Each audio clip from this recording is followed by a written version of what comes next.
Hey everyone, if you want to skip right to the interview, it starts at about 10 minutes on this one.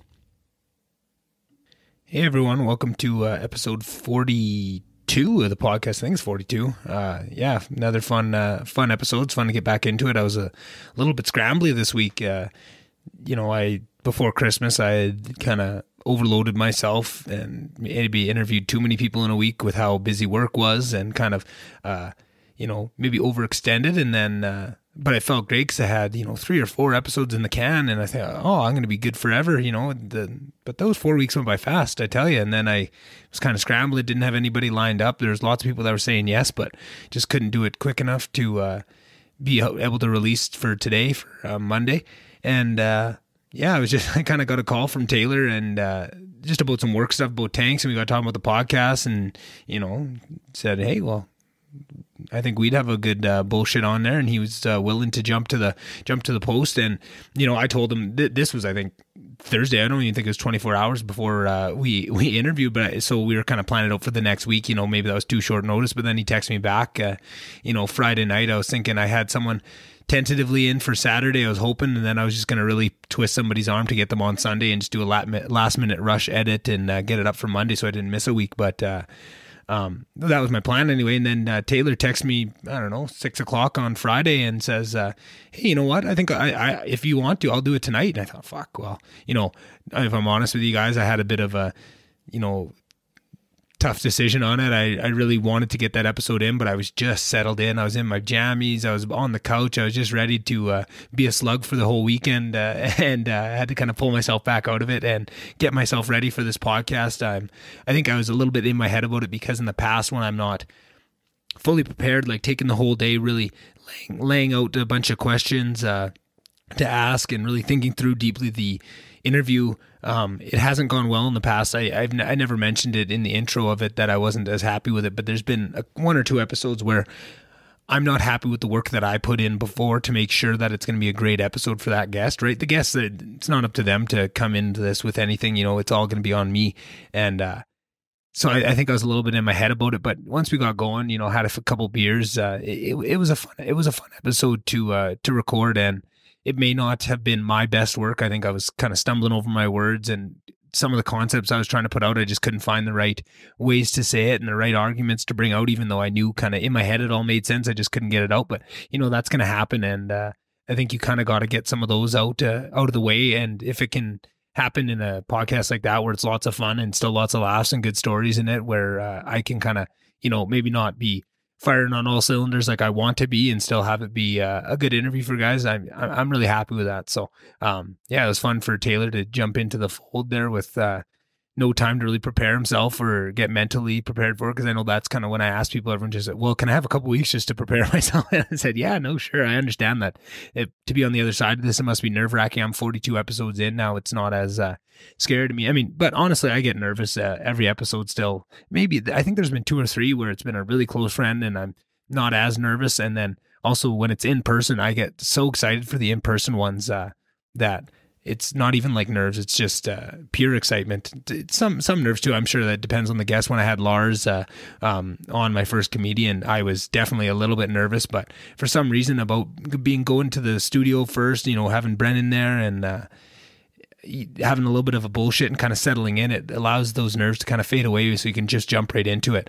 So it's so nice. And this has actually been quite the thing to do, to go, once I started doing those in-person ones, to go back to recording online like this. It's kind of a tough thing to do. I think it was a lot easier when this was all I had, and I was used to that delay and that the lack of reading body emotion or whatever that thing is that you get from a one-to-one face-to-face interaction with somebody that you don't get through a Zoom call. Whatever that is, it's kind of hard to go without once you've had a little tickle of it, right? So I'm hoping to get more in-person interviews here in the future. Just with COVID, I feel bad asking anybody, like if somebody's willing, I'm willing. I mean, I don't know, you guys have heard me talk for 42 episodes of what I think about the restrictions and being safe and following those. I don't think I need to go back into it here, but definitely going to try and keep doing some of them and do it as safe as possible and put things in place to make sure the risks are as low as possible, but still living my life and getting those things done, because,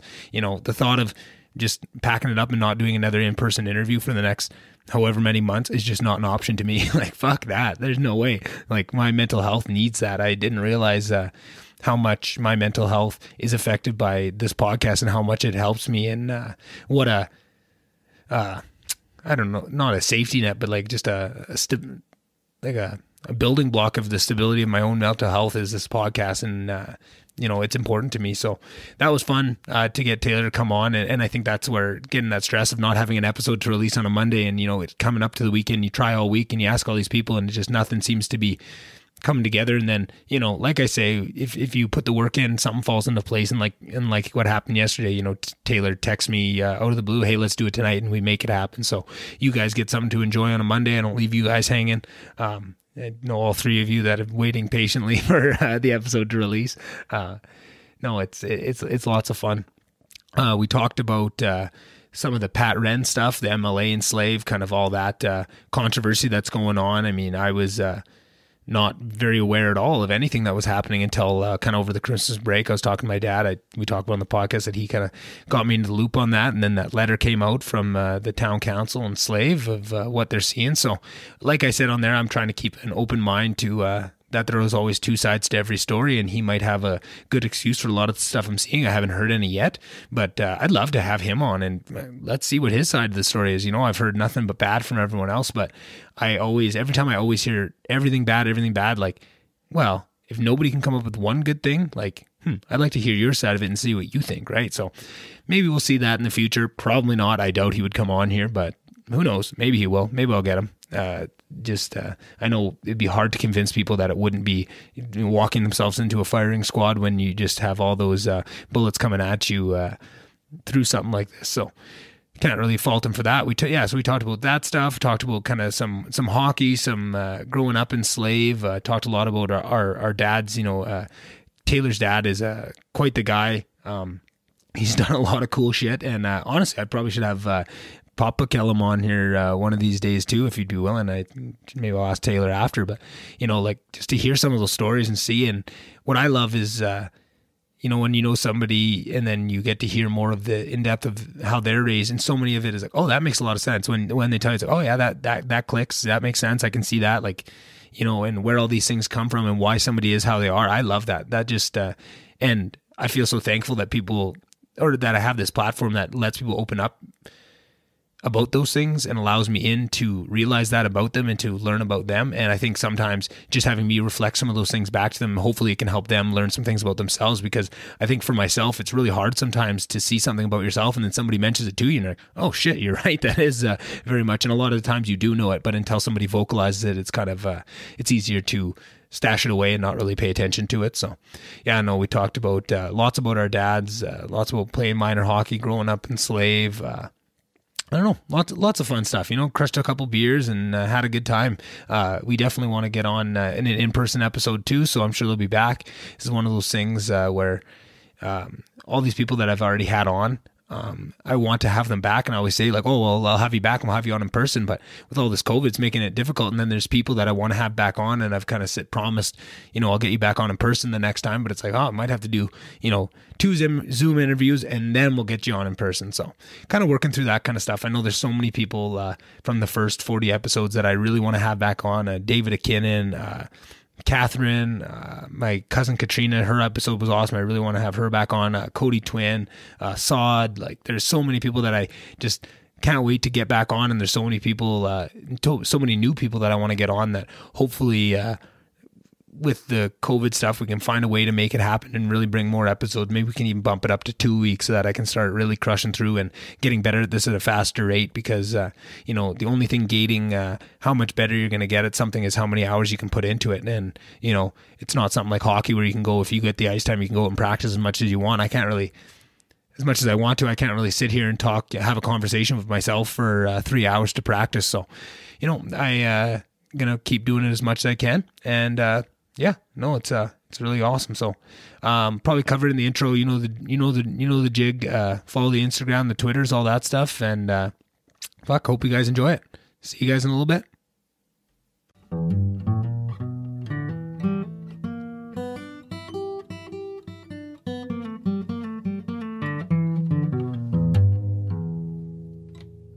Absolutely. All right. Well, thanks for being here, Taylor.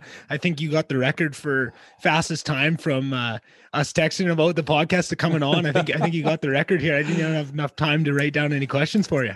Yeah, well, it's just a convenient night. My wife's out of town in Edmonton for a doctor's appointment for the night. Her appointment's early tomorrow morning, so she went in tonight. Little guy's in bed, nothing to do, so why not?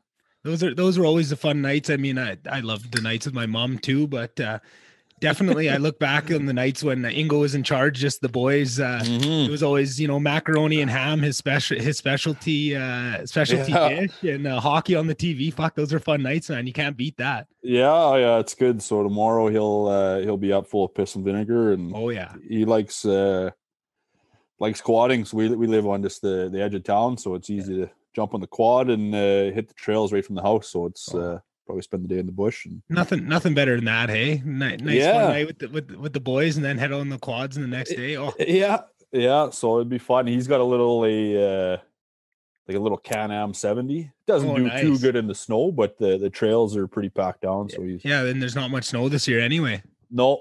So he chugs along, and he thinks he's the man there. So it's a lot of fun. Just like someone you used to know, hey? Thinks he's the man. Yeah, you. Yeah, good one. Well, that was kind of somewhere I thought I'd start. I thought I'd just tell you what my biggest memory of you growing up was, Taylor. I mean, when I think of you, the one thing I think about is those fucking white boots and white gloves you used to rock on the. Maybe it was Wolves, or I don't know, it was midgets, but you had some white. Well, I never had white gloves though. Maybe it was just the white Grafs or something. Was that you? Yeah. So I had a pair of skates made so long, going way back now. So I had a foot surgery. I had a plate put in my foot, so my foot was all messed up. I got a weak size ankles. And a half. Yeah, weak ankles. Yeah, size and a half difference in skates. Holy shit! Or in shoe size or feet size. Fuck. Yeah. So skates sucked. I mean, I was never any good at hockey, but it fucking hurt to play. Yeah. Like it hurt to skate. So I fucking went down to the sports shop here, and I just kind of out of the blue, I said, "Hey, can you get a custom pair of skates?" Yeah. And the guy said, "Yeah, fuck, yeah, why not?" I said, "Fuck, well, let's get a pair," kind of thing. And then I just assumed it would be black. Yeah. And he goes, "Well, what color do you want them?" And I went, "What do you mean? Like, what are your options? I can fucking pick." And he goes, "Yeah, well, why not?" So back then, I mean, like, every fucking guy had a pair of white gas can Oakleys or a white iPhone or everything was white. Yeah. So, in the patch. Yeah. Well, you gotta have something white in the patch. Yeah. A white pair of gas cans. Yeah. So I got a white pair of skates. I mean, looking back at it now, it's probably pretty fucking dumb, but hey, fuck it. I thought it was sweet at the time, and whatever. But then, go ahead. My hockey bag got stolen. Oh shit. Yeah, so my truck got broken into where I lived in Linwood there. And my fucking hockey bag, I was too fucking lazy after practice one night to bring my hockey bag inside. I didn't want to fucking stink up my house or my trailer I was living in. So just being lazy, I left it in the back seat of my truck. Wake up the next morning, go to work, and my fucking window's broken, my hockey bag. Oh, the worst. Yeah. So those things were short-lived, but it's too bad. I think those pair of boots would have been pretty worth a pretty penny one of these days, hey? Yeah, I should have signed them and sold them to you. Yeah, that's what I'm saying. Fuck, you young bucks like you would pay. Made a couple grand.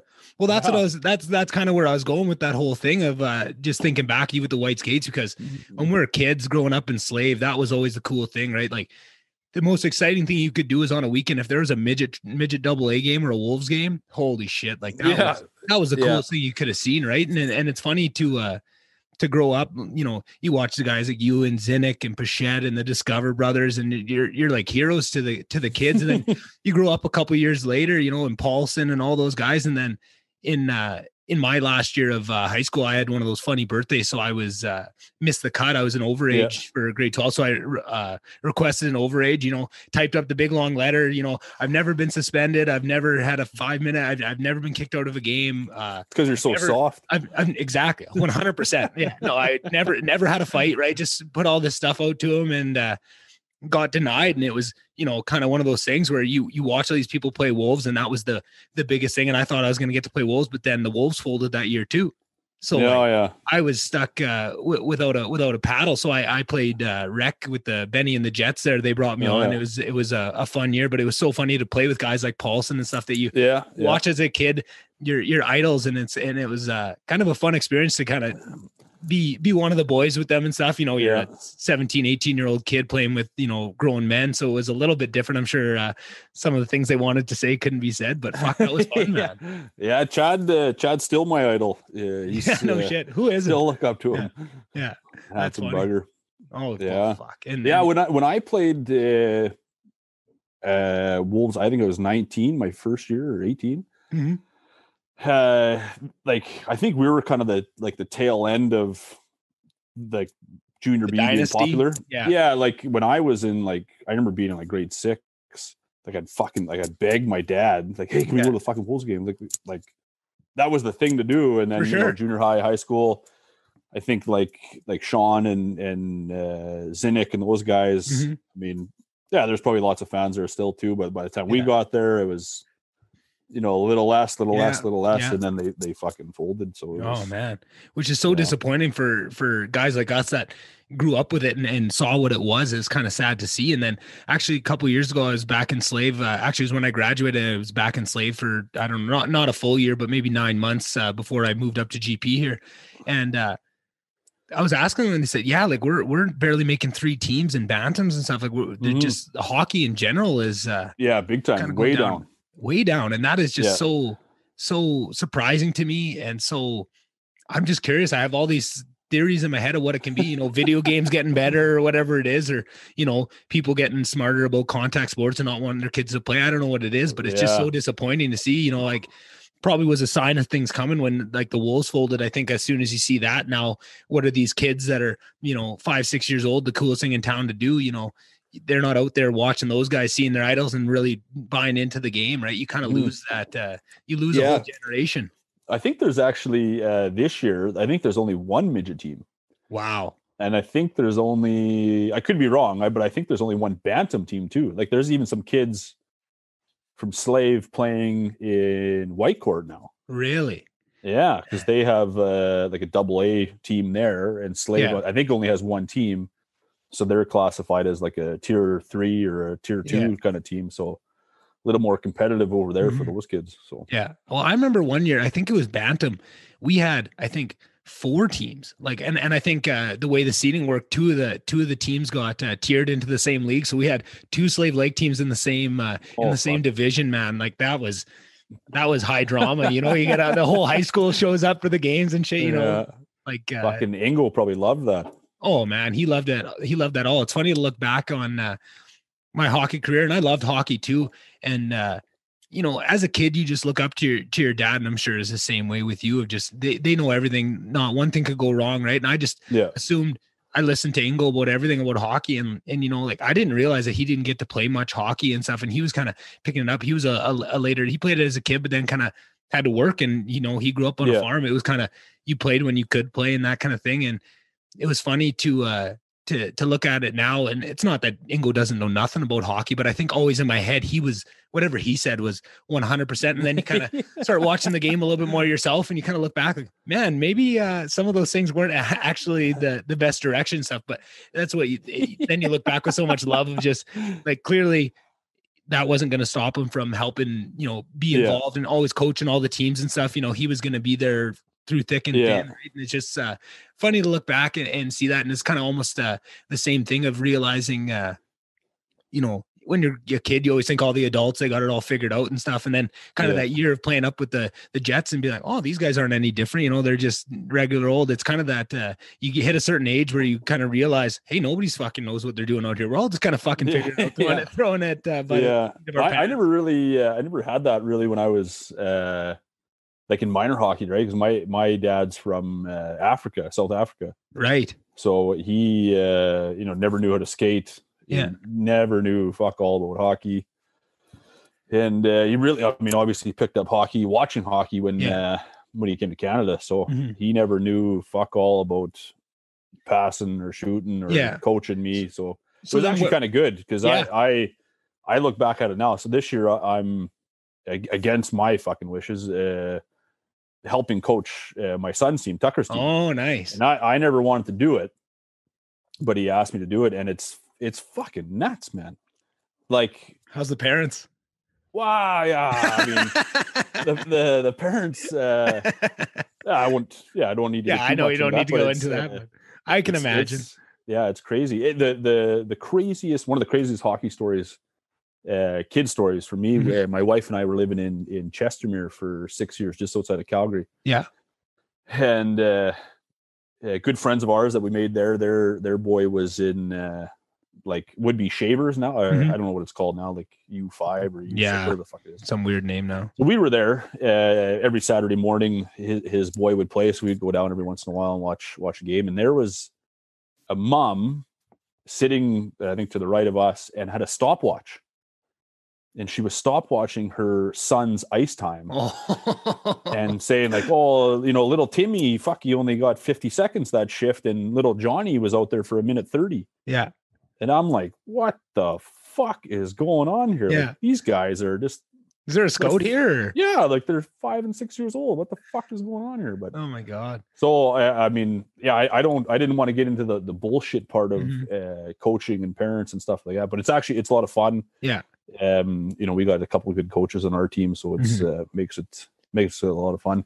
Yeah, and that's something. Just over the holidays, had a fun trip with my dad. We went down to Phoenix, and so many of the stories and the inside jokes all came from him coaching us in minor hockey. You know, and you have the jokes with your boys, but you get to have your dad there, and he's part of those jokes. And it's just an experience. You know, I look back on it, and you do think like, oh man, think of the hours, the driving that like my dad put in for me for hockey and coaching and practices. It's amazing. But also the benefits that you get out of it and the relationship that we got to grow, it is quite special, right? And you're not going to have every player on the team have that with their parents, but it's just one of those things where, you know, it's a double-edged sword, just like everything else is. I'm sure there was some things where me and Ingo were at each other's throats or whatever because of that coaching relationship at points, but also, you know, brought us together. So I think if you keep going with the coaching, you'll see a lot of those benefits sooner or later. Yeah. It's well, I mean, hockey's kind of screwed up a little bit this year, right? Yeah. But, Can they even play? Is minor hockey even going? Yeah. Give me 1 second here. I gotta. Don't forget that one. I'll be right back. I think my little guy's awake here. Yeah, give me 1 second. Yeah. 100%. Good times, eh? Oh my God. Yeah, he's misses his mom all of a sudden. Oh, of course. Yeah. So, what minor hockey? What were you saying? Is minor hockey still going? Yeah, I think we're talking some minor hockey. I know you said don't forget it, and then what do? As soon as you say don't forget something to me, she's gone. Yeah, she's gone. No, minor hockey's obviously shut down here. Right. Yeah, that's what it was. It's and I mean, I just can't see it starting back up. Yeah, you think the whole season's done? Hey. Well, yeah, I don't know. When are they gonna? COVID's fucked, man. I guess, but I was actually talking about this today. You know, like. I was just talking to some employees just about how excited I was that NHL starting up, just, you know, talking hockey. Everyone I talked to, it seems like the last 2 days, it's been on anybody's mind. Yeah. And one of the girls said, yeah, but you know, my daughter can't play. And I was like, oh shit. Like I hadn't even thought of that, right? Like no minor hockey, but to me, that's kind of bullshit. I think there's a safe way you could. And something I've been saying throughout this whole pandemic is I think there's been no rhyme or reason to some of the, things they've put in place. And I think one of the big things I would have liked to see is prioritizing kids and events for kids. If there's safe ways that we can do these things and we have to sacrifice other things, we should, because, you know, adults all have a certain amount of understanding of the world and understanding of themselves, whereas kids don't have that. And they're just building that. And you need to keep as much normalcy around them and not let them lose out on these very important developmental times, right? As much social interaction as you can get with them, right? Like letting them go back to school, that's amazing, right? You need that, but that can't be all it is. You need to have that as constant as it can be. That's how you learn to interact with people, right? Like that is. Yeah. I mean, I think the safety part of it, I mean, you got to look at what the NHL's done. With these tests and, you know, the bubble and now these new divisions and the lack of travel and they can't even leave their fucking hotel at night. Yeah. You know, I think it's the NHL is far, far safer. Right. Than going down to the local rink here where you don't even have a clue who's being where or whatever. But I do agree. that, kids, I mean, I love that the kids are back in school. Like our little guys in kindergarten, I don't know what the hell we would have done, if there was no school. I mean, we struggled this past week after Christmas, with the day home thing and the at home learning thing and parents too. I mean, if the kids were in school, that pretty much means, one parent, if you got 3 kids, I mean, one parent's got to stay home, right? I mean, so then you're screwing with people's income and your people's lives. And it's a vicious, vicious circle, man. Like it's, you can't, do I agree with some of these policies and disagree? I mean, obviously there's things I like, things I don't like, but you can't please everybody. I mean, you look at Kenny. Am I necessarily I'm not necessarily a Kenny fan, right? I mean, I don't really care for some of the things he's done or said, right? But I'm still a UCP guy, right? So Kenny, it doesn't matter what he says, he's going to get shot. I mean, he's getting torched online. For sure. So, he was so pro Alberta. Let's keep things going. Let's keep people open, keep jobs going. Let's do this thing. And there's a whole whack of people that hated it. Well, we need to close this down. We need to stop the spread. We need to stop the climb and bend the curve. Bend the curve, whatever the saying is. Yeah. So then he finally shuts things down. I mean, shuts things down, quotation. It's not a full lockdown. I mean, sure, some things got closed down and stuff. And people still lose their mind. Yeah. The guy just can't win. I mean, politics these days are nuts. I mean, it's absurd. It's insane. Yeah, it's insane. It's and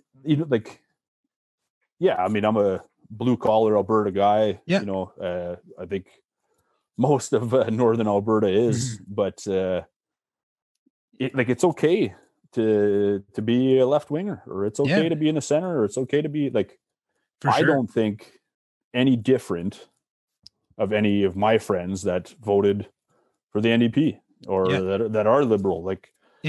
Still your buddy. Yeah, exactly. I don't think of you any different or look at you any different. And I think that's a big part of what so much of the craziness we see is people not thinking like that and not having that compassion just to, even though you might disagree on something, you might have a different political view, that you can still, go for a beer and have a nice civil conversation with a guy. Right. And it's funny for me to hear these things because I'm kind of a wacko. If you want my political views, it's kind of that they're all the just slightly different levels of fully corrupt, and they're all terrible, and the whole system's kind of fucked to begin with, right? I think the system is fucked, and that's what I'm saying. I feel like a lot of people feel that way, but they say, but nothing can be done. So the closest one I align with, so I'm a UCP guy, right? And I feel like that was me for a really long time until the last couple of years when I've really dove into it and understood a lot more of what causes that corruption. Cause I always felt like, oh, this has got to be corrupt, but I didn't actually understand how and what the levers that were pulling that were making it corrupt and the systems in place. Right. But now that I do, it was such an eye-opening experience that I don't really trust any politicians, even the one, once it gets past kind of, old Tyler Warman at the mayor, I don't really have much trust past that. That's kind of the extent of what I see with them, which is an unfortunate position to be in because everyone wants to ask you why. And it's a very complex position to take. Right. And I've thought a lot on it and I've gotten to this point. And if somebody wants to have that conversation, I'm fully willing to, but it's probably going to take 20 minutes just for me to explain how I got to that point and all these things I'm seeing. Right. So it's really hard to talk politics with anyone these days because, I pretty much just end up taking the other side of what they are. Right. If they're really far right, I will show you the bad pieces of what the right is. Right. And if you are really far left, I'll kind of show you what the bad pieces of that are because to me, they're both doing the exact same things with different coat of paint on it, right? They're both. That's what I feel like. Like when I first turned 18, I feel like everybody was way closer to, or like when I became an adult and understood politics a little bit and voted for myself. I feel like everybody was closer to center. Yeah. Right. Like everybody was, it's okay to be working the oil patch. And it's okay if your wife's in healthcare, it's okay to fucking, I don't want my wife's budget cut or my, if my kid was sick, I don't want a program cut or, you know what I mean? It's okay to be fucking have both. Yeah. But now everything is so fucking far left and so fucking far right.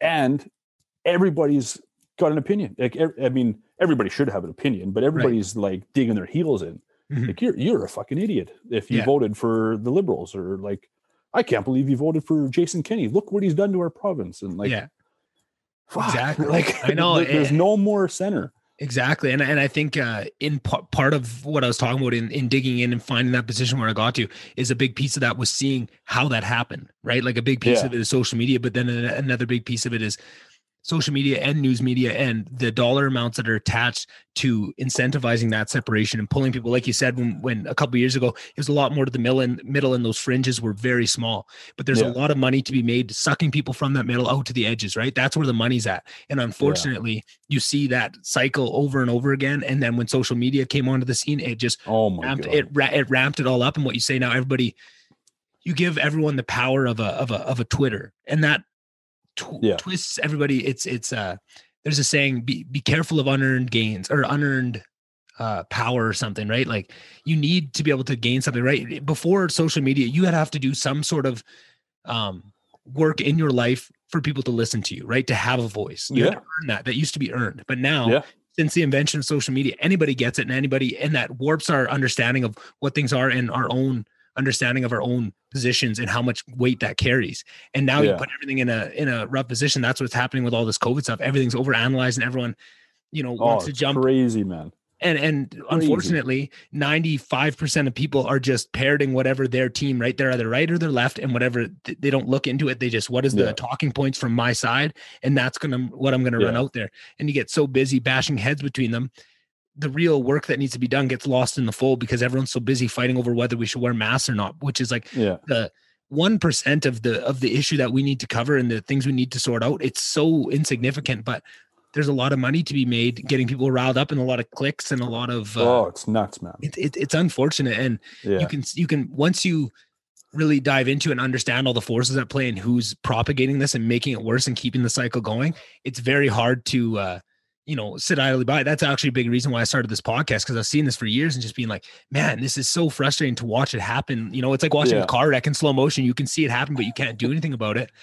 And the only place I was hearing, rational guys have a conversation like this was on podcasts. And I was learning so much from it that I was like, man, like more people need to hear this. This is what everyone's, this is what's missing out of the world. So I figured, fuck, might as well take my shot at it. Right? Yeah, exactly. So the one that with social media that just gets me like pissed. I just can't stand, I want to go, I need, I Facebook and shit like that, because it just pisses me off. But when I go on Facebook, I want to see, pictures from the weekend, or like my neighbor taking his daughter skating, or, I want to see that kind of shit. I don't want to see everybody bitching about politics and all this bullshit. If like Jason Kenney posts a lot of updates, it's COVID, it's a big pandemic, and this whole Pat Rehn bullshit. Every time he posts something, there's people on there that have been waiting all day for it. Fuck yeah. It could be about like this Pat Rehn thing. And then people are on there like, you're a fucking idiot. When's the vaccine coming in? And you did a shit job. Like, well, no, I mean, he just fucking made a post about a certain MLA. Had nothing to do with vaccines. Like, you don't need to tell the guy he's a fucking idiot, or you should die, or I wish you got COVID, or like all this crazy shit. Like all these people that post on social media, like I just don't get it. Like, fuck, like it just bugs me. Like it's frustrating. And what's frustrating is you think in your head that nobody that I really look up to, or one of my close friends, is the people do, it's always kind of those fringe people, but then every once in a while you see someone where you're like, you're better than this. You don't need to be in that. In that shit jumping in there. Like, why are you even commenting? Like, there's one of those on Twitter right now, like a buddy of mine. And that Ryan Jesperson. He's got a podcast. It's he's pretty good. Whatever. He's just watched it this morning and watched Woogy and Warman on it this morning here. So there's a buddy of ours from town here that's just lays into him. Like every time he posts something, he's got a comment about him being an idiot or him being a liberal or whatever it is, and just like, what does that bring to you?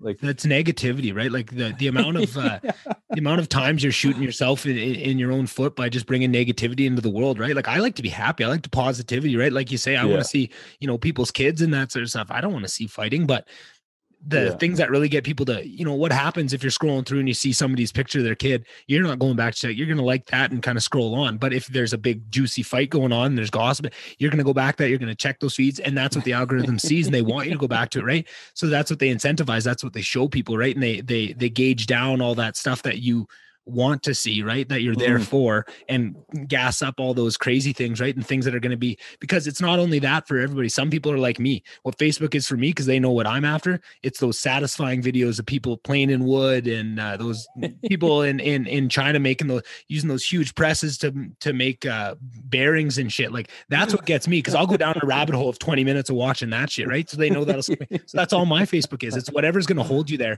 But unfortunately, with human nature, what holds people there for a lot of people is that fighting, is that drama, is that it's just not for me. You know what, there was like a small part of me that thought about running for town council. So I think we have an election in the fall of this year, 2021. Yeah. And I mean, I don't think I ever brought it up to my wife or my parents or anything like that, but I mean, I thought it'd be cool. It's that kind of stuff interests me. And then just recently, like a month or two ago, there was some pretty heated topic there with town council and the homeless shelter and relocating, and and it got pretty offside, like the shit that we were just talking about. It went south pretty quick, and then I was just like, nope, fuck that. I don't need this in my life. I got enough shit to deal with. Like I just couldn't imagine. Like, I think I mean, could be wrong, but I think they were getting like death threats and stuff, like the town council guy or town councilors. Yeah, that wouldn't surprise me. I mean, fuck, it's like, I think it was pretty offside. So for sure, that kind of stuff. Yeah, I mean, I could thick skin or whatever, but I think it would get pretty quick.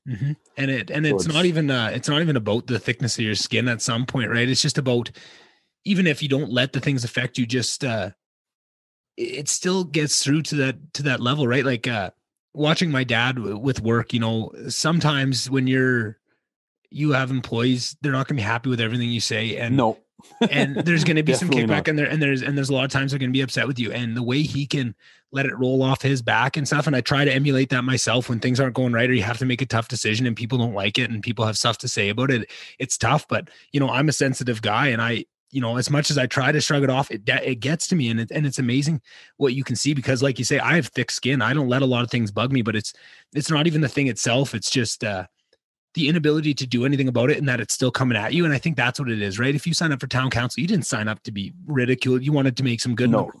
The fact that you just are you're unfortunately signing up for all this other bullshit now in this day of age, that it just drains a guy, right? It takes the wind out of your sails of all that excitement that's going to keep you driven to do that good and to spread that good. It's just poking holes in that sail. So eventually you're just a tattered mess. No wind is getting caught up in that, because you're just bullshit. Even if it doesn't, hurt your feelings, each little one, you can look at it. Oh, who's this, fake account on Twitter that's chirping me that doesn't even has a fake name, fake picture. Like, that shouldn't hurt me. But just the little added up of like, I don't deserve this. I didn't ask for this. I didn't sign up for this. It just, it gets old, right? And then each scale you take that, right? A town council might be at this level. You're the mayor, it might be at this level. And every step up you take where you're on that bigger stage, you're taking more of that. And there's more bullets coming your way. And it's just, unfortunately, the way it is. It shouldn't be that way. It should be, you'd hope that we could have, discourse and people could have discussions and stuff, but just doesn't seem like that's on the table. The real shitty part would be, like this past situation. Imagine if, you were on the losing end of that on the town council side. Yeah. And like, you got to see these people in the grocery store. Yeah. Or like, you might work with some of these people that disagreed with your vote. Yeah. And they might think of you different, or it might affect your work, or might, might be your neighbor. And, maybe that neighbor's not coming over for a fire because he's mad at you still, or, what I mean? Like, and that kind of stuff, that would be, and that would be the shitty part of it, right? And also, and I think it's not even as much that. I think you're just in your own head, you're worried that everybody else is too. And then you're thinking that, and, is this person hating me? We just made this big decision as a town council, and you go to the grocery store, someone gives you a weird look, and it probably has nothing to do with it. They didn't even see it. Right. But that gets everything going in your own head. And then you're battling that shit. And you just keep coming back to, I didn't sign up for that. You know what I mean? Like, I'm sure there is some people that'll be, in a place like Slave Lake, a lot of vocal people. I'm sure some people will actually tell you what their issue is with you. But I think the other half of that coin is just all the stuff you make up in your own head about what they're saying and talking and behind your back, right? Like, it's just well, and that's the thing, like how much of that stuff is made up, for sure. Like it's it's really quick these days for people to twist the truth, right? Especially with social media. It's I got to give guys like Sean and the rest of the town council like a fist bump, because it's that's not an easy one, man. No, it's not at all. That's a shitty deal there. Yeah. But they do a good job, right? And if we didn't have them making those decisions, we'd be in a lot worse place for it, right? And you have to have that compassion. And that's the thing, it's easy to talk about all the negatives, but on the other side of that too, I bet you if me and you called up Woogy right now and asked him, I bet you'd have 3 things this week of really positive people, saying thank you for all the stuff he's doing, the work they're putting in, right? There is always that counterbalance to it. There is the positives outweigh the negatives. It's very easy to pick those negatives out and focus on them, but I'm sure if we talk to them, there'd be a lot of very motivating things that also come with that job, right? But it's just about finding what level that is with you, right? And how thick is your skin? Because I think that's also been something, right? Until you have some real hefty ammunition coming at you, you don't know how thick your skin is, right? Until you been in that situation, like especially one at a time, right? Maybe in your normal life, how often you have to deal with something like that is so little that you think you can handle, but can you handle, 20 times in a day being, attacked? Like that's, I don't know if I could do that. I know. 20 years ago, I probably could have been run for council, but and do a good job. Not in 2021. Yeah, and that's what's so unfortunate to me on the grand scheme of things is to think of that of 20 years ago we could have these great leaders that aren't going to do it for that reason. They're going to go into the private sector. They're going to go into that, and I think that's something that's happened for a long time and is just getting worse. So now politics gets filled with these people of, the cream of the crop of the best people for those jobs aren't going to go after them because they don't want to sign up for that shit. They can make more money with less ridicule. Well, privately. That's a good point. So like I get frustrated. I mean, I'm frustrated with our current federal government. Lots of people are. Look at the states. They're in shambles, right? You're telling me that you could not find a better candidate than Hillary Clinton and Donald Trump? Exactly. But then when you get thinking about it, all the candidates or all the good people are probably off in the private sector or running Fortune 500 companies. And the big thing in the States too is everyone's, everyone feels like it's corrupt, but then it doesn't seem that way somehow. And it's because they've completely corrupted the primary so that you can't get a candidate in there. By the time you're voting, the actual election between the two parties is actually, there is some fraud in it. Right. And I mean, this is probably a bad election cycle to bring this up because of how politicized it is, but there's always a bit of fuckery in the national election. Right. But they know to what degree it is, and it usually doesn't affect it that much. Like all these people that are saying that, Trump won, like, I think you got another thing coming. I think if you say, no, there is no fraud, we don't have to look into it at all. Okay. That's just pure tribalism. You're just going for one for your team. There's always some fraud. You always have to investigate it fully, but it's probably not to that degree. But where it was rigged, and we've had proof of it, is the primaries, right?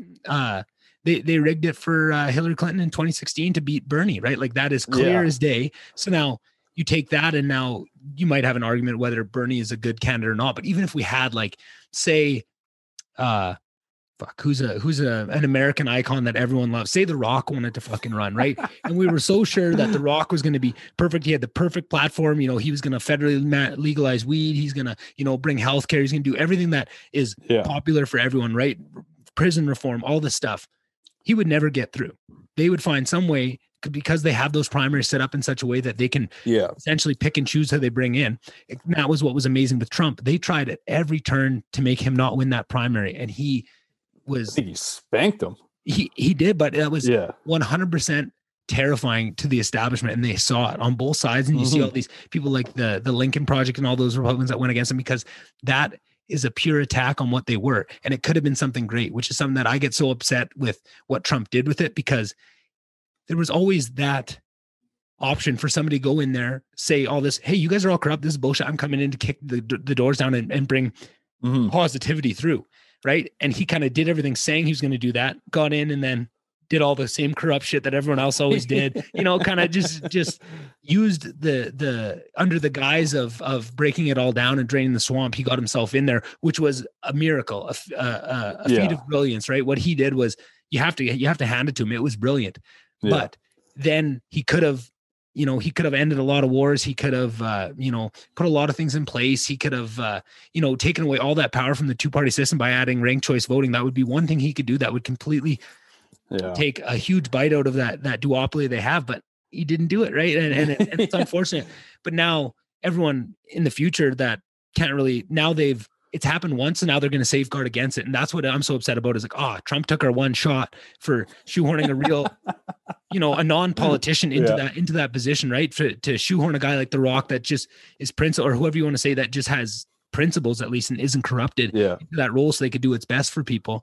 And now that avenue, I'm sure they're going to have things blocked up on. They'll have a bunch of new rules of what you can and can't do to run and all these hoops you got to jump through. It's kind of unfortunate, but I think the whole thing is fucked. I mean, for sure. Had Bernie Sanders won, I think Bernie probably would have beat Trump.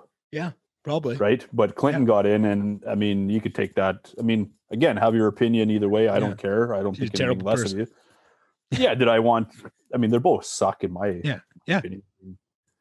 Like you couldn't have found fucking anyone better. Like just like in Canada. Yeah. I'm not a fan of our current prime minister. No. You couldn't have found anyone fucking better than Justin Trudeau. I know. But like to run the Liberals, like, are you fucking crazy? Like, right. And that used to always be kind of my thought. But then these last couple of years, I think there's nobody. I think anybody they would have put in there is going to be that same level of corrupt, that same level of incompetent. It's almost a prerequisite to get to that level. You have to be able to play the game. They won't let you'd be stuck 3 floors below at that level, right? If you're an MLA that won't play those games, you're not going to get to the next step. If you're a premier that won't play those games, you're never going to get up to that level, right? And it's a broken system. It's a broken system. That's what it is at the end of the day. It's a shitty system that lets shitty people with power. It's a shitty system, and that's and then look at our current situation in Slave Lake. So we have a shitty MLA. Yeah, everybody knows it, right? Yeah. The guy sucked. The straw that broke the camel's back might have been this whole Mexico thing or the whole travel thing, which is not even that big a deal to me, unless you're the one saying everybody's got a lockdown, right? Anyway, you can go back and forth, right? So, I mean, the travel thing that didn't piss me off, really, right? But there's other reasons already before that. So the guy, what I'm getting at, the guy sucks. The guy sucks at his job, right? You should be fucking fired. Yeah, like if I suck at my job. But some days I do suck at my job. I'm sure my parents want to fire me fucking once a month. Yeah. Or your dad, you know what I mean? Like, if you suck at your job, you should be fucking let go. You shouldn't have a job. Right. Right. And now, I mean, I personally, I don't even know if Kenny made this better or worse. But now he's an independent or something. Yeah. He got kicked out of the caucus or something. He got kicked out of the caucus. So he's not a. You never want to kick in the caucus. That's one thing. If I know one thing, Taylor, that's one I know. Yeah. So. Like I honestly, I mean, I don't know what my the opinion or the factual or the politics behind it.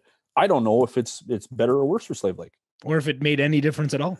At all, yeah. I mean, it might be in the exact same situation you were before. Clearly has no plan on going anywhere. Like he's come out publicly and said, like, I'm fucking, I'm pumped or I'm excited to run for as an independent now, whatever. Yeah.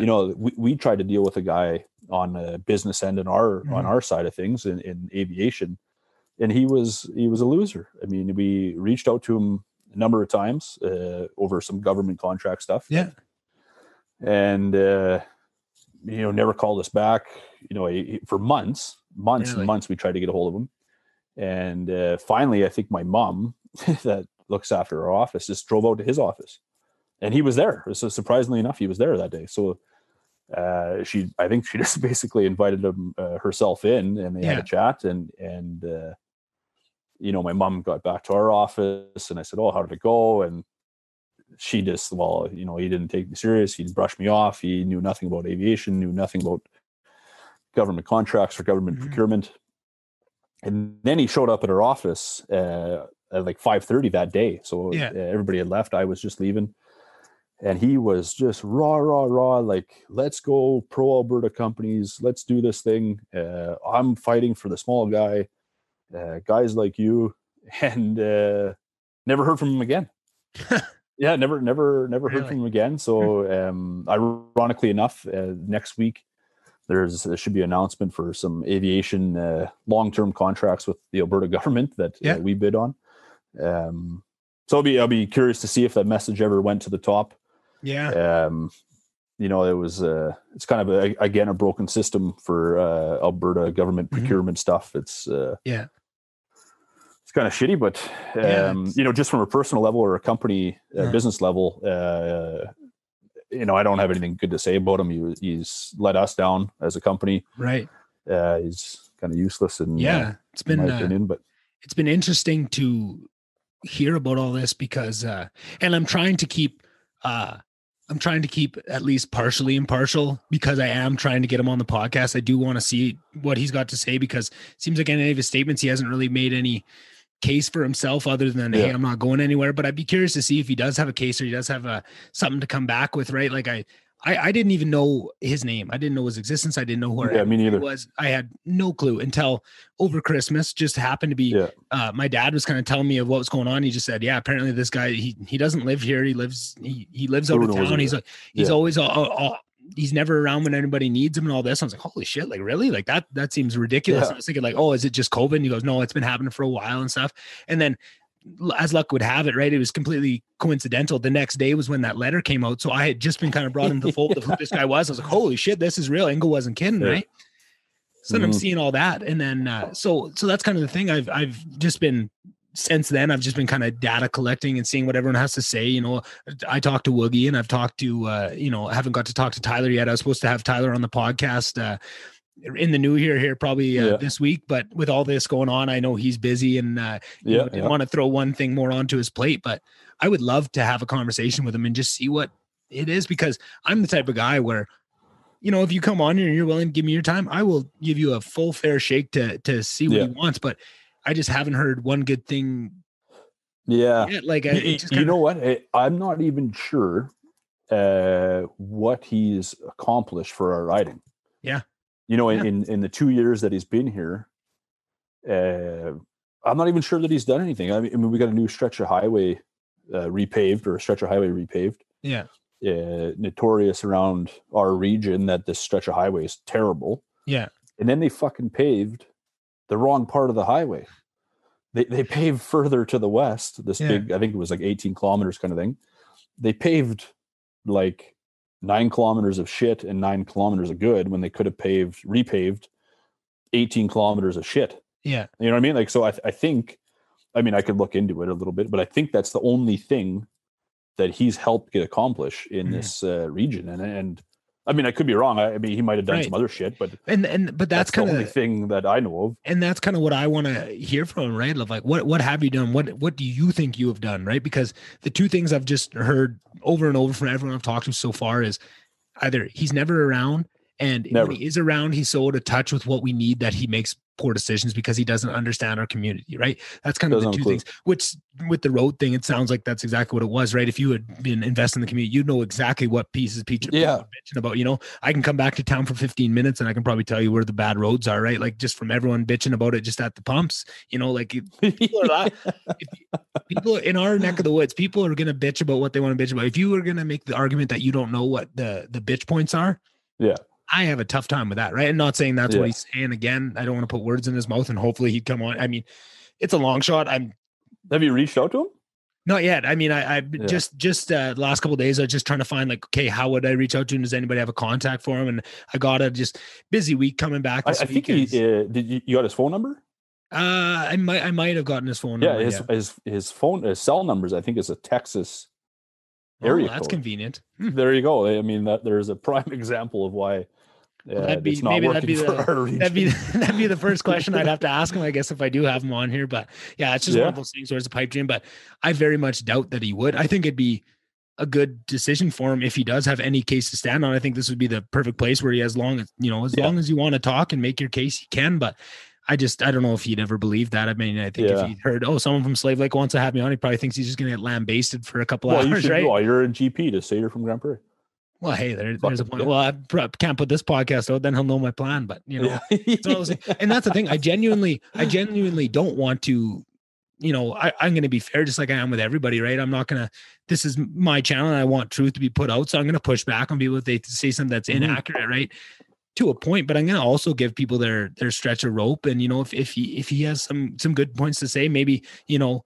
And honestly, what I would be looking for, of what I haven't seen, and what I'm always looking for, especially like I say this in our business, you know, you have an accident, you back over something or something, as long as you're honest about it and you just take totally accountability, 100%, you know, let's move forward from here. Right. Like, what I would want to see is that if he comes into it and said, you know, like, I don't think I did anything wrong, I think I've been awesome for this community. I don't know, if he came in and said, you know what, I don't think I had a real understanding of what this was and what you put into it, and I'm ready to fully invest and dive into it, and here's what I'm going to do, A, B, and C. All right, let's see it, right? Like, that, at least that'd be something. But as much of I've seen and I've read, I haven't seen any of that come out, and that's the number one thing I'd be looking for. So who knows? Maybe he would do that, but you know, I doubt it, man. I doubt it too. I'm just trying. You know what? It's actually when the election was happening for him to get in, he was like walking around our neighborhood with some other local guys trying to pump the. You know, let's get some UCP support. So I was outside in the lawn there with my wife and the son there, and he came by. Hey, can we put a sign in your yard? And I said, "Fuck yeah!" You know, like, I'm a UCP guy. I wasn't really in favor of the NDP, and he was just like fucking raw. Work. This is going to be awesome. We're going to do so much stuff and blah blah blah. He hasn't done fuck all, man. Yeah, I think like Slave, the town, like the region, I guess, is in, I guess, worse shape now than it's ever been. I guess. I mean, you know what I mean? Like, he is literally, that I know of. I mean, I haven't heard of anything other than that stretch of highway being repaved. Yeah, sad. I have no idea what he's accomplished. Yeah, well, maybe I'll have an opportunity to ask him those questions, but we'll see. But maybe just because I think we could probably talk on that. I mean, that's been such a hot topic. So we probably talk on it for a long time. But I kind of want to take it back to a question or something you said earlier. Kind of added a question. I didn't have this written down, but it's something I want to ask you.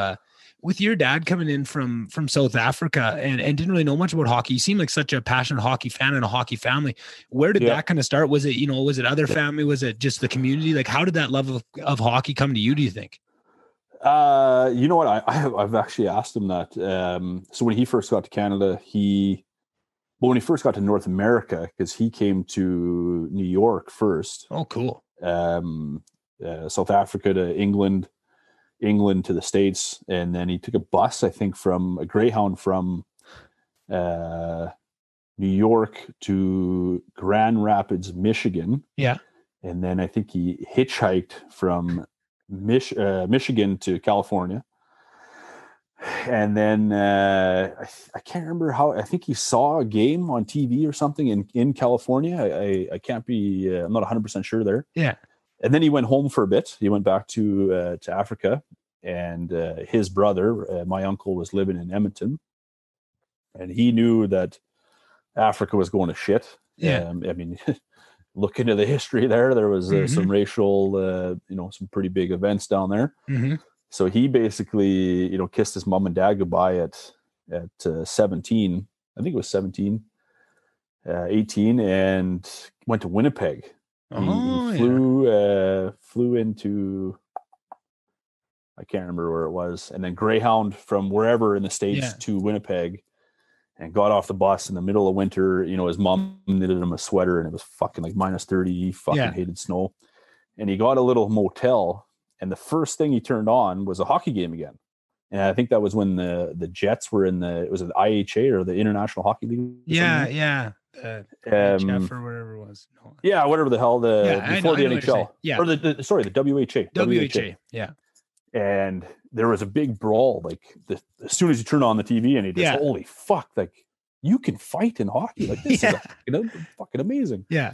And he was kind of hooked ever since then. He loves the violence, the speed, the skill that goes with it. And he kind of settled in Edmonton with his brother there for a little bit, and got a job working. And started following the Oilers when they were in the WHA, and then we got Gretzky, and he was, or I think Gretzky was already on the Oilers. Yeah, because he got signed to the Oilers when they were in the WHA, and then I think So I think Gretzky was already there. Yeah, and he was just a hockey fanatic.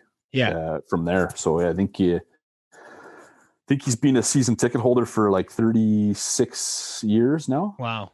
Yeah, awesome, so he's 80. Oh fuck, I'm shitty at math. 84, I think. 83, 84, somewhere around there. 36 years, I think it was. So wow. That's crazy. Yeah, he loves it. Yeah. Loves it. And that's kind of something your dad is quite the character. I think you can say it. He's fucking wicked dude. Every time you'd run into him around town, his voice was like nobody else's around Slave, right? So when you'd be at the arena and you'd hear him, little Nicky or something, you turn around, you're ready for it. You're gonna have a good little verbal sparring match. And he always treated you like a little adult and kind of gave you the grills, but it was always fun in that. And something I was kind of curious to ask you, because growing up in town with Ingo being my dad, everyone knows him. Everyone knows you before you even know who they are, right? Now, I kind of not struggled with it, right? But it was always kind of one of those things where everyone looks at you a certain way and has certain expectations of you because your dad is who he is. And I'm just wondering, is that something that you struggled with at all, or not even struggled with? You might not have struggled, but just something that you noticed growing up?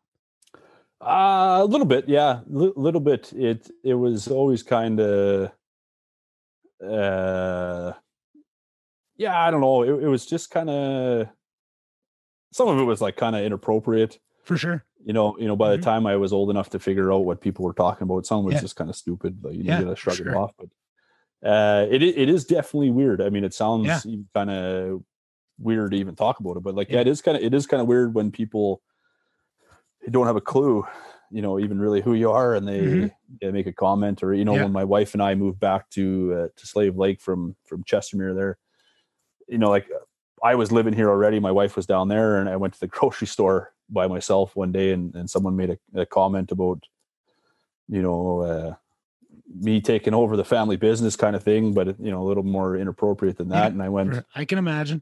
I went, who the thing? I don't even know who the fuck you are. Exactly. I mean, I guess that's not really polite saying it that way, but honestly, I don't know who the fuck you are. Yeah. I don't recognize you. And if it would have been somebody that you knew and it was kind of more of a jokey thing. Yeah, I may be able to make a joke about it, but honestly, my wife and I were away for 6 years. Yeah. I don't know who the fuck you are. Yeah. And I didn't say that to them, but who the fuck are you to say anything about my finances or my parents' finances or my parents' company? It's none of your business. Yeah, but I had that all the time. To that, I could name you 15 different times that happened to me, right? And like that year of playing rec hockey with with these grown men, right? That was always something, just getting chirped for that, right? And like you say, you have thick skin, but it's one of those things where it's like, fuck, you don't know me, you don't know what I've been through, who I am as a person, what kind of character I have, right? Like, just to take that dig, it's just those easy attack vectors, right? It's just one of those things that always used to bug me, right? Like I can stand for anything. Like you want to call me an idiot, like, fuck, let's stand toe to toe. I think I'm probably smarter than anybody that wants to come at me, right? Like, physical strength maybe, but I'll throw myself out there, right? Like I'll try it, but certain things like that, there's nothing. What can you say? There's no. Yeah, and I think that's what. Well, geez, I'm watching the game here. Colorado's bending over St. Louis. Oh, really? Yeah, 5 rip. Colorado's got such a fucking squad. I think they are going to be the most dangerous team in the league for the next. Fuck yeah, they look good. Like that. Yeah. So, sorry. I was going to say, watching that Cal McCarr come in from I think he was in like the college finals there a couple of years ago, played that on Saturday, signed his deal with Colorado, was on the and ice, then he was in the playoffs next night and playing like 22 minutes or something psycho, and was the best player out there on the back end for Colorado. Like, to see that happen. Like, it used to be, how often would you see a D-man make it out of college, right? Like, usually D-men start making real impact until they're 25, 26. Nowadays, you got these 18-year-old kids coming out and being studs like that Quinn Hughes. It's just it's so cool to watch what hockey's become. But I'm glad we're not in Colorado's division, that's for sure. Holy fuck, are they going to be special? Yeah.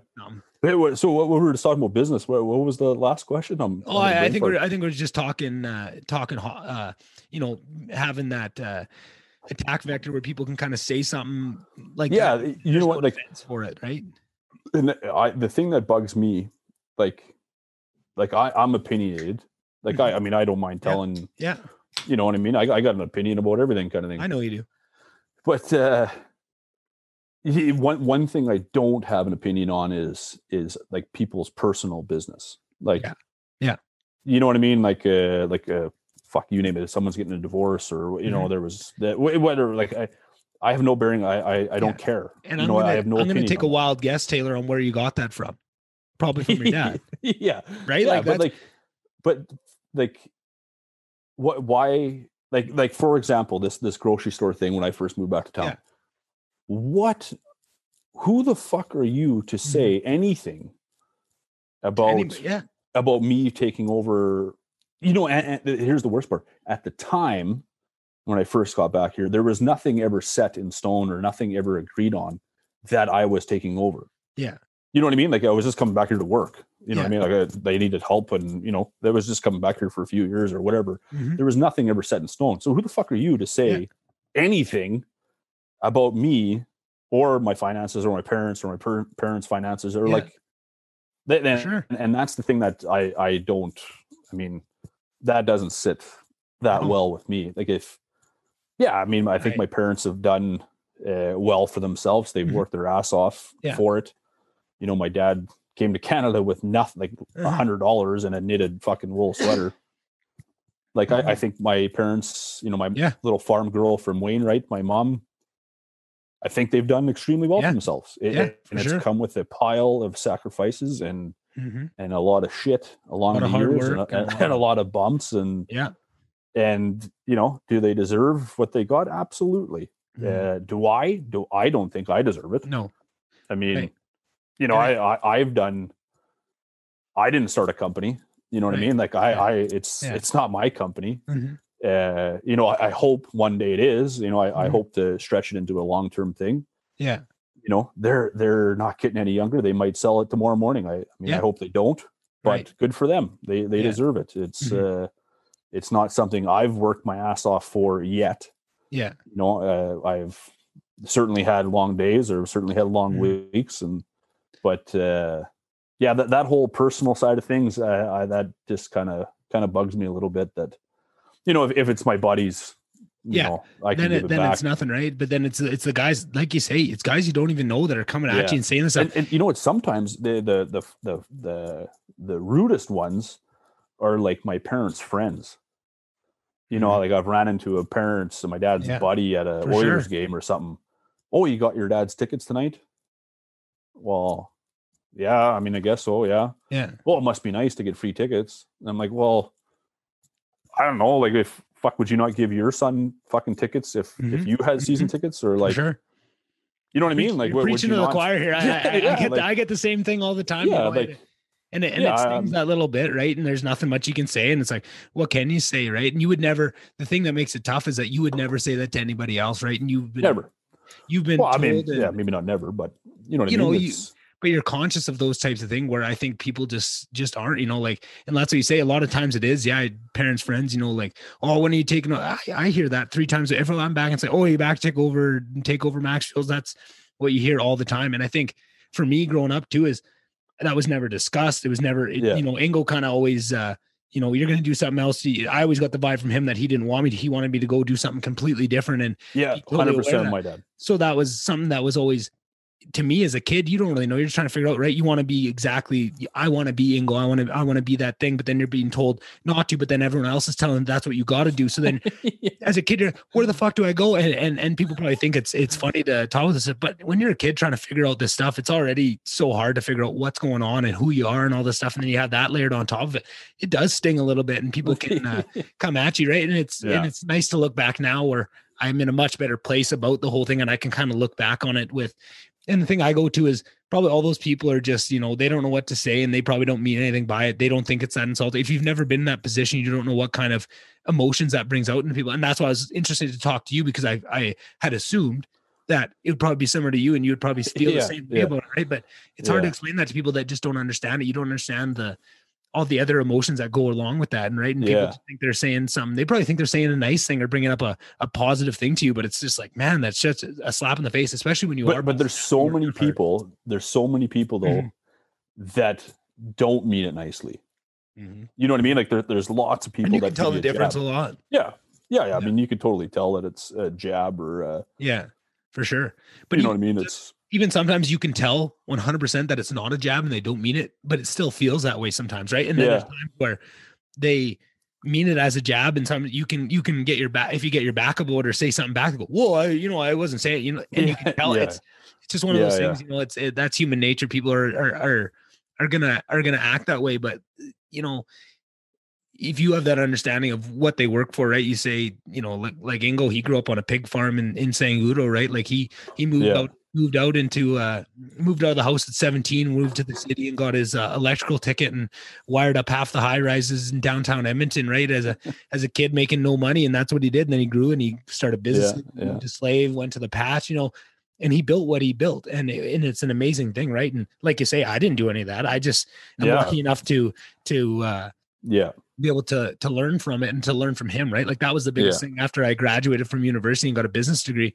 I was so thankful for being able to watch at that point, if I was 22 and I graduated, I had 22 years of a business degree already. I got to watch Ingo and Barry and, your dad and all these guys that run businesses. I had so much better understanding than you'd go into school and you'd see these guys that clearly had never worked or been around real work and real work ethic in their life. And they had no idea what was going on. It's just like, oh, I am so thankful now for all of that before, but you just don't understand what you do and don't have until you get to that point where you have enough, life experience to look back and understand what it is that you had. Right. And it's just, I become probably, if you ask my parents, a lot more thankful for everything that they've done the last couple of years. You know what I mean? And I think that's a typical journey of a parent. Your kid loves you, hit a certain point of teenager where they might hate you for a bit. And then it kind of comes back where you're on that middle ground. And then usually I've heard that it's usually when they have their own kids that you starting to feel those feelings and understand that. And I'm sure that'll be probably where I go next with asking you, but it's nice to have that full loop. Is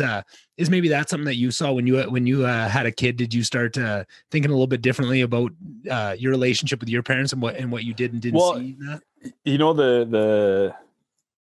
The weird part or the different part about like me being a dad now and my dad being a dad to me is my dad wasn't around lots growing up. My dad, before they started their company, being a pilot, helicopter pilot, he's never home. Yeah. Right. So I never, I don't remember much of having my dad around at the age of my son now. Right. So my dad was always, working at various jobs in Northern Alberta. And then he went to the United Nations and of all fucking places, they sent him back to Africa. Yeah. Somalia, Rwanda, Mogadishu, all that shit, fighting the war. And he was gone for months at a time. I think he was doing like 3 months gone, 1 month home. And then it went to like 6 months gone, 2 months home or 3 months home. So I don't remember much of him being around. And, once he got back home and quit flying the United Nations and started with another company before he started his own company, he worked his ass off.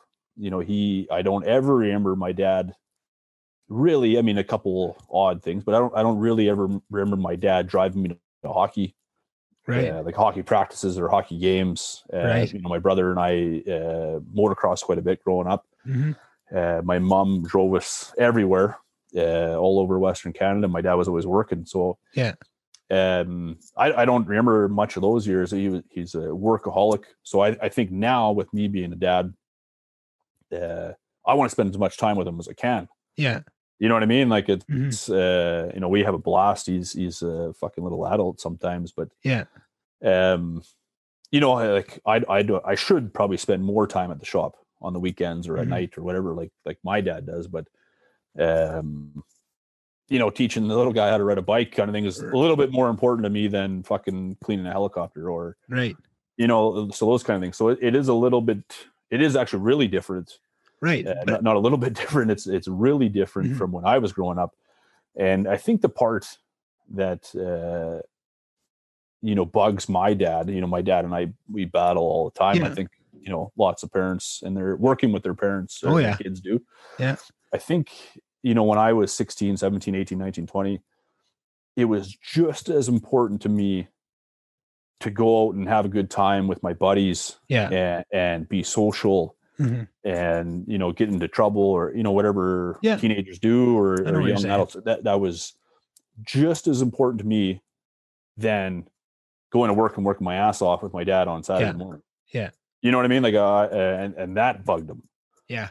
You know what I mean? So it's maybe by the time my son's 18, I'll be working every day or every night, and I'll maybe turn into my old man a little bit. Right. And maybe my son won't want to come to work with me. But you never know. I mean, you never know what's in store down the line. And yeah. And I think from hearing that, Taylor, I think a lot of times too is the dominant traits of your parents, you oftentimes inherit a lot of it. And then the pieces that I think you didn't like in your own childhood or would have changed, or even if you want to completely understand them and the consequences or the scenarios that made it that way, you kind of counterbalance it with your own kids a little bit too, right? Like you often see that. And I think that's something where it's kind of that yin and yang of working and always being there and stuff and wanting to provide that, right? Like it's kind of that sacrifice, and each generation should be getting better, right? And you're seeing those things, and right. But that's the worst part. I think each generation is getting softer. That is true, but it's one of those things where is getting, by the time I have grandkids, who knows what the fuck is going to happen? Right. The millennial thing is kind of already set in. Will my son want to work as hard as I did? I sometimes I certainly don't want to work as hard as my dad. Who fucking knows? I mean, I think it's getting softer. It's who knows where the traits are going to be. Yeah. And I definitely think it is, but it's definitely getting softer. And I think that's just a consequence of the rate at which things are developing, the way that technology is stepping in and taking away the need for the grind and the hustle, and that it's definitely making things softer. But also I think it's not. I think so many of those things are inbuilt through evolution and drive and ambition and those things that will never go away. It's inbuilt with humans, right? It might get buried under a bunch of layers of, social media and video games, and all these things get layered on top of that. It's hard to dig down to that ambition, right? You need a fucking full-time crew on the shovels just to get down to that ambition, right? But I think that is, for our dads, right? It didn't matter what job they were doing. That ambition, that drive was right at the surface, right? They didn't have to dig to it, right? It didn't have to be something they were passionate about. They had that drive within them, right? They were shown by their parents, right? Like my dad growing up on the farm, that work ethic was ingrained, right? I'm sure your dad has a million stories of where that work ethic got ingrained in him. And I think that is still within everyone, but you just get these things layered on top of it where you need to find that. And I think what happens is there's shortcuts to it. You could take a kid that is the laziest kid, fucking doesn't want to do anything, never wants to work, and you find something that he's passionate about, and you can show him an avenue to, hey, if you work really hard at, if you take video games, that's a perfect example because I already used it in the negative, right? You take someone that, loves playing Fortnite or whatever, and you say, and he's pretty good at it. Fuck, if you sit here and you practice this shit, you can make some money at it, right? And then you can tap into that drive. You can find something. I find so much of people mistake drive for lack of interest in things, right? And if you can start, the world is changing. There's nothing we can do. We can't slow it down. We can't reverse it. We have to adapt to what the world is now, right? And that might not be the same thing, right? You might not be able to just say, well, just go get a job at the lumber yard and just bust your ass till you own the lumber. That's probably not ever going to happen for anybody. That those roots to buying your house and starting your family was much different for our parents, right? And I think that's tough for expectations of people that are our parents' age, and they say like, fuck, why don't you have a house and a family already? At 25, and it's a different world now, right? But it doesn't mean you can't do anything to change that. The world's not going any slower. It's only ramping up. This is only getting worse. And I think we just need to adapt and I think that's what happens, where the only way forward to make your kid successful in our parents' age was just work as hard as you can to make sure they have something, because when they grew up, they didn't have anything, right? So that is their number one goal. So then you grew up having something, but you didn't, but what often gets sacrificed in that effort to have something for your kids, what sacrifices that relationship and that being there, because you got to bust ass just to put food on the table. Yeah. So then guys our age grow up missing that, and that's what we want. So then that's what we give to our kids. And in giving that to our kids, we're going to be sacrificing something else. We probably don't know what that is, right? It's easy to look back with hindsight now at our parents and see what was sacrificed for it. But when you say you're doing everything to be around your kid all the time, that's probably sacrificing something else. Maybe it's that drive to, maybe it is that drive to work hard and all that stuff, right? Like, so you have to try and instill that in. You don't know what else is missing, but I think with each point, you still see those things, and we're still adding on. It's almost like a pendulum. It swings too far to one side and the other on those times, but it's constantly moving forward. And I think we are constantly getting better, right? Like, I think for me, that is something where what I saw with my dad was he was always there for me and stuff, but he was always a bit of, emotionally, I'm a very emotional guy, right? My dad, not so much, it's tough to break through and have those kind of talks. And he kind of clams up if you get into a bit of an emotional talk with him. Right. Yeah. And that's something that I'm now in my life trying to fill and fill in those voids, right? Because that was something I was missing, but I also got to, see his drive and all those things that I got out of him that he taught me.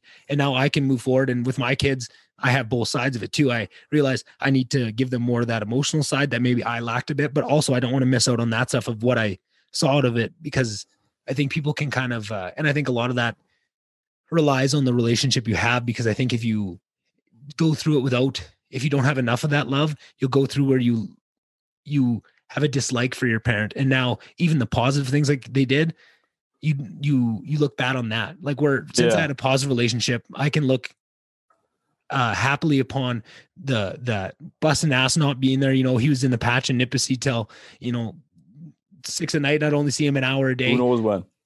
Right.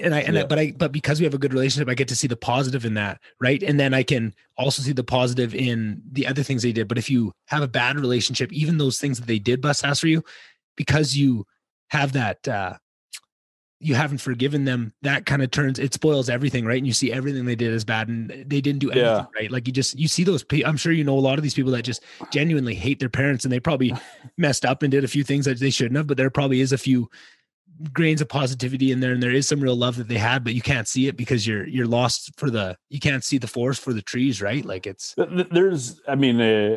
think I certainly have, I think it's 8-0 now. 8-0. Jesus Christ! I should have thrown the game on. Jeez, I'm jealous you get to watch it. I think there's a lot of things that I think I have a great relationship with my parents. Now working with them is certainly taking a toll on it. Yeah, but there's things that growing up, when my dad was around, there's things that he's done or said where, like, I've never forgotten about it. Yeah, for sure. I feel like I've never forgot the bad, but I don't remember the good. You know what I mean? So the relationship side of it, I think he's, for the most part, always kind of a positive guy. Yeah. But he was certainly, like, fucking hard on my brother and I. Yeah. And it's probably maybe the way we are today, maybe a little different. Could things have been different? Yeah, maybe. Yeah. But it just seems like I've never forgotten the bad. Yeah. But I don't remember much of the good. Right. And that's evolutionarily, that's what we're designed for, right? Like, when you look at evolution, and what animals need is all the good things, that maybe sticks in your mind 1%, but you have a bad thing, right? You step on a snake, and you see those colors, that sticks out because that's a negative thing. You need to know that for survival, for your genealogy to carry on. Yeah. Those negative things stick with you so much more than the positives, for a reason, right? Unfortunately. Yeah. With a parent-child relationship that works to our negative, but I think you reach an age where you can start to understand that, and then you look back on those negatives that really stick out. Because I'm the same way. I remember all these negative things with my parents too, and only now that I'm starting to understand that and why those things stick out, can you kind of zoom out a little bit and understand them from a bit of their point of view, and them figuring out kind of what I said at the very start of, everyone always kind of thinks adults know what they're doing, but they're all flying by the seat of their pants. They didn't know what the fuck they didn't have an instruction manual to raise us. And you think of us little fucking hell raisers, in Slave Lake, breaking windows at the rink and, doing all that shit. Breaking, that's you, not me. Hey, fuck. I was always the kid that, what I was terrible because I would come up with all these, this fucking brain of mine was always going, and I would come up with the little fucking devilish little plans, and I would say them out to my friends, and it'd be too fun for them. And then I'd be the guy saying, no, but we can't. And then they go do it. I wouldn't do it, but it was my idea. You know what I mean? Yeah. Like, fuck, I usually wasn't the one throwing the rocks, but I would definitely come up with the funnest ways we could throw those rocks. And then I'd stand back and watch it and enjoy it. Fuck. There's oh fuck! Now that you get thinking about it, I mean, there's so much stupid stuff we did. Oh man! And could write a book. Yeah. I mean, I don't think my parents ever really were that pissed off. It seemed like, but really? Like now, like if my son did something that I did, I'd fucking smack him, or I'd fucking kick him, or you know what I mean? Like I'd be fucking pissed. Yeah, but I don't remember my parents being that pissed. You know what I mean? Yeah. Like it's, we did some pretty funny stuff, but some dumb stuff too. Yeah. Yeah. I was the opposite. I think, I always felt of all my friends, right? If we all did the same thing, I would get the worst. If we got in trouble, I was going to get the worst of it because my parents, they were very strict, and then, I kind of had two sets of parents, the Discovers and mine. And it was definitely, because Darby already went through, Derry went through, and then Drew, we kind of already had a little bit of more free reign over there. So it was definitely a different set of rules. So I kind of got both sides, I go over there and we could get away with it. Well, you should be thanking Uncle Darb for fucking rights. He took the bullets for us. That's exactly what it was. He went through, and then Derry probably took a couple more, and then it was cleared the way for me and Drew to just go in there and be little hellions. But it was, it's definitely one of those things where I think as you get older, and it's a lifelong journey of you understanding yourself and understanding your relationship with your parents and what you got out of that. I mean, there's times where probably in the next 5-10 years where both of us are going to have way more realizations of what those real negative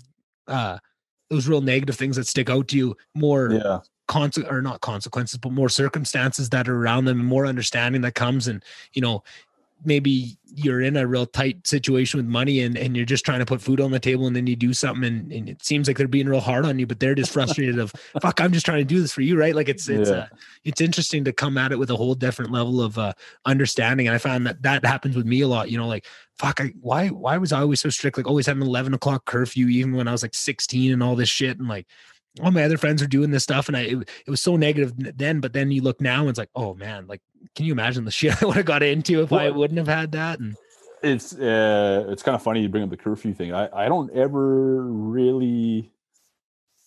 if I ever really remember having a curfew. Oh yeah. Well, like maybe like late teenager years. My dad, when he was home, he'd be in bed by 9. He wouldn't have a fucking clue if I got home at 2.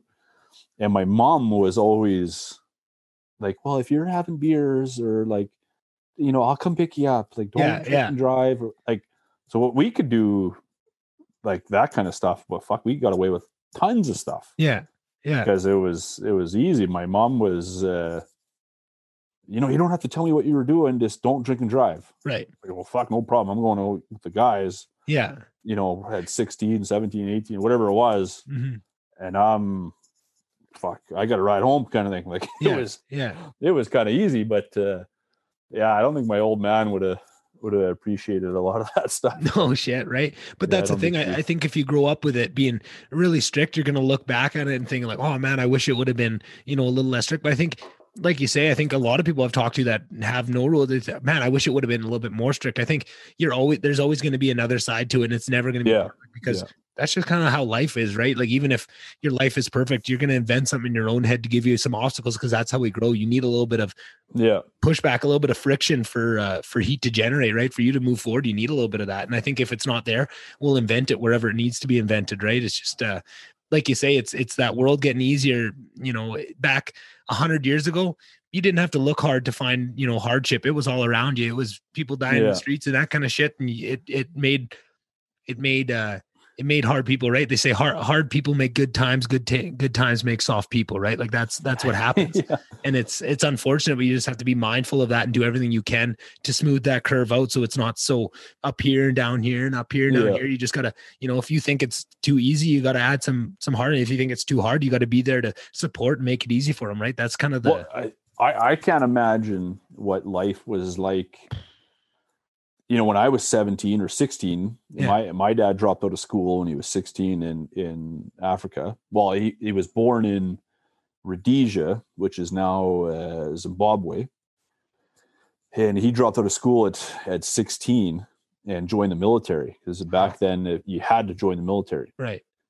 I can't imagine that, he's told me some stories that are fucked up. Yeah. Like super fucked up at 16. I can't imagine, if he knew what I was doing at 16, and he looks at his life at 16, he's gonna, tear me a new ass kind of thing. Like, I mean, I just can't imagine going through what your parents, my parents did. Yeah, exactly. At that age, I was out fucking around. I was panicking to get $5 to put in my truck for gas. Yeah. At 16, he had no home. He had to join the military because he had no home. His parents wouldn't take him in because he dropped out of school. He had nowhere to go, kind of thing, right? And then he, ended up in Canada, and like, I just can't imagine what, those kind of guys go through. And then me, I'm, I got a fucking warm bed. I got food on the table. I got a fucking, got to ride home every night. If you eat it. Yeah. Mama's coming to get me if I got some beers in me, or, I got high school. I had a blast in high school. Yeah. I wish I would have took it more serious, but, gotta have some fun too. Now. Yeah. I had a great time. Exactly. I had a fucking blast in high school. And that's, it's just crazy how times have changed. Yeah, and times have changed, but I think that's also too, like, that's a good thing to make sure you remember is that exact thing, because it seems like, fuck, like, man, they're being hard on me, right? But in their head, it's like, fuck, if you knew what I was doing, you're 16, like, imagine what I was doing, right? It gives you a little bit of walking to school uphill in -30 both ways. That actually fucking happened. For sure it did, right? I've seen the hills. I've been to the farm to see what it is, right? That's not bullshit. And you hear when you talk to Ingo and you're talking about, going into a hog barn with 1,000 pigs and it all screeching and squealing, right? And you're cleaning the pig shit. And Ingo always says, I had the easiest, I was the baby, my sisters had it harder than I did. And I got off pretty easy, but getting it off easy was not the same thing, right? Like I didn't realize they didn't have an indoor toilet until my dad, like after my dad was born. Like there was a time where they didn't have a toilet inside the house, like the farmhouse, right? Like that was something that came, and that was a big deal for them, right? And you don't even understand. Crazy. You don't understand how good you have it, right? And I think that's where guys like us that are decently well adjusted, you can do that. But I think there's people that will never get to that point where they never can get to that level of understanding of throwing some circumstances around it and putting themselves into their parents' shoes and having that understanding of, where some of that was coming from, right? It doesn't make it all better. Doesn't take away the sting of those negative times of, when you get really hurt over it, right? Because when you're a child, some of those things can really stick, and mentally they can really stick with you, right?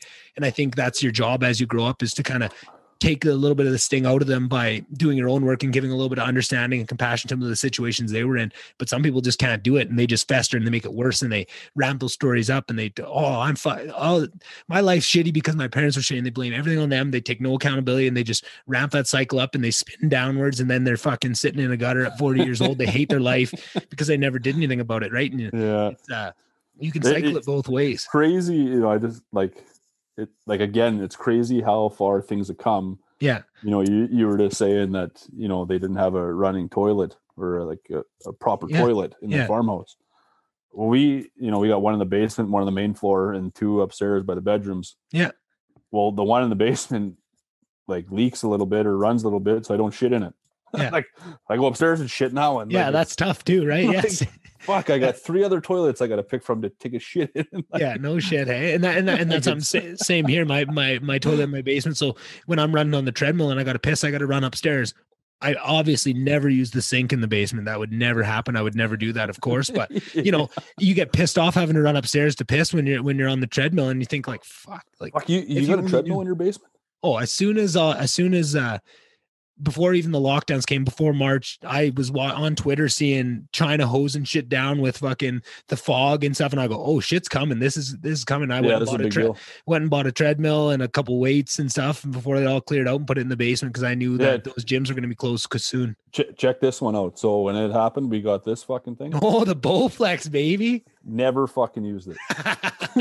Well, hey, you can send it up my way. I'll get some use out of Actually, no, I shouldn't say that. I think I used it like hanging some clothes. Maybe like the first week I fucking used it. And used it, so that's funny. Might have to send it to GP. Hey, fuck! When that fucking when that Corona thing hit. So we were in when the first lockdown happened. Yeah, we were at the airport in Edmonton, flying at Vegas. Oh shit! For a little golf trip. Yeah, and we're waiting to get on the plane, and one guy looks at his phone and says, "Holy fuck! The NBA canceled their season." Mm-hmm. And 10 minutes later, NHL. Holy fuck! I think the Sharks were the first. The Sharks canceled their game tonight. Like, holy fuck! So we go to Vegas, and we fucking had a time, of course. Mm-hmm. Well, Sunday we're flying home.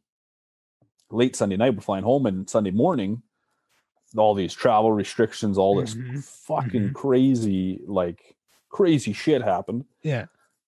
So a couple of us, one guy lived by himself, so he didn't have to stay there. But me and another guy stayed at a crew house that we have for work. No one was living there. So we went to Vegas for like 4 or 5 days and had a fucking time there. Yeah. And then as soon as we get home, we had to spend 2 weeks together with each other in this crew house. Yeah. Without our wives, without our kids. And we had a fucking great 2 weeks together. I bet. And now this, at the time when we got home, there was no cases in Canada. Right. I don't think. And then now look at this fucking thing. It's nuts, man. Crazy. It's fucking 1,000 people a day are getting sick. Yeah. And it feels like that was 2 months ago, and it's fucking, or like it at the same time, it feels like that was 2 months ago and 3 years ago. Like it's all everybody's talked about. Like it's like in the spring, I think we had like one case in Slave Lake. Like it was not bad at all. Yeah. So I golf with the same 4 guys golf every Thursday. Yeah. And we curl together every Thursday, the same 4 guys. So when golf the spring rolled around, we were fucking riding in separate carts. Yeah. We weren't fist pumping each other. We weren't shaking hands at the end of 18. Like we were like, fucking this thing, like, this is fucked. Yeah. And now before this latest lockdown, it was like a fucking free for all. Like, no wonder the cases were fucking ramping up. And even with the lockdowns, like my wife and I, we play by the rules or the guidelines set. Yeah. This latest lockdown, I work with my fucking parents, but I can't have my parents for Christmas dinner. Yeah. It's crazy. You know what I mean? So we played by the rules as much as we can. And there's fucking vehicles everywhere. Like there's, you know what I mean? Like it's no wonder this shit's not going away. I mean, we can't buckle down for a month. It would crush the economy. It would crush, everything. But holy fuck, like. But I think that's disingenuous to me for politicians to think that that's going to happen after you lied to people and you misled. You think that they're going to listen to this stuff. I think that's disingenuous. I think to assume just to say, hey, we put the rules out there. We did the right thing. The fact that they're breaking them, like, fuck you, do better. Like I have no. Well, okay, here's one. What is better then? What's the fucking alternative? Oh, I think from the very start, you educate people with actual data on what you can do to how to work on your immune system, the right drugs, the right vitamins to take. I think you can actually help people understand how the disease spreads, to not just ramp everyone up with this fear and just assume. What they did was they assumed everyone's children, and no one can listen to these rules. We can't actually educate them on how this disease spreads and what they can do to protect themselves. We need to put these big overreaching rules in place because they can't follow the rules and they're too stupid, right? Yeah. What that does is one thing, it creates fear to a level that it doesn't need to be. It's the fear of the unknown, because you make it with all these crazy rules, you make it so that they don't understand. If you would have, instead of just saying 6 foot physical distancing, you talk about, air volume and what size of room you're in and how the particles transfer in parts per million and viral load and how much virus can transfer and the types of situations where masks are useful and not useful, using indoors versus outdoors. I think first step is you have to educate people.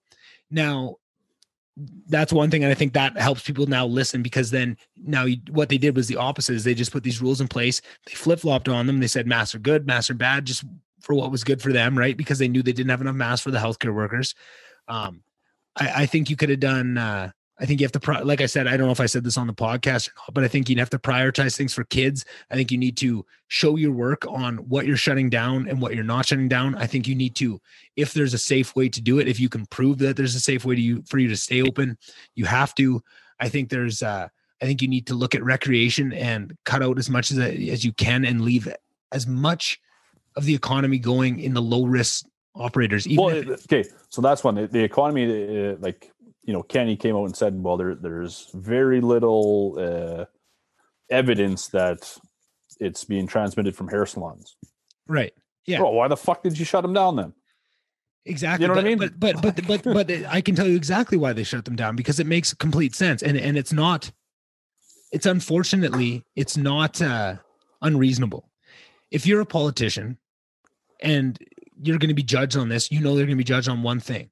You'll be judged on fucking everything then. But you're going to be judged. Yeah, but you're already judged on everything. But in terms of getting reelected, what everybody decided was, however, it's going to be just decided on death tolls. That's what everybody's worried about. If you want to take anything else, what was said at the start was, if you want to factor in the economy into this, you want people to die. You're a bad person. You want my grandma to die, right? That was the narrative around it. If you think of anything else than that, and that's what got in the politicians' heads of, it doesn't matter the consequences of this. I just need to make sure that we go as hard on the protection side as we can, so that in my writing, it doesn't look, if I have worse COVID numbers than the next guy, even if you made a solid argument that, hey, we did that for a reason, we know our numbers are higher, but overall, because of these economic factors, because of these mental health factors, they don't care. No, your numbers are bad. You mishandled this, right? So now you're in a bad spot. So now you've incentivized everybody to just go as strict as they can on these rules, right? Because that's a game everybody's playing. If everybody agrees to it, nobody bucks the trend.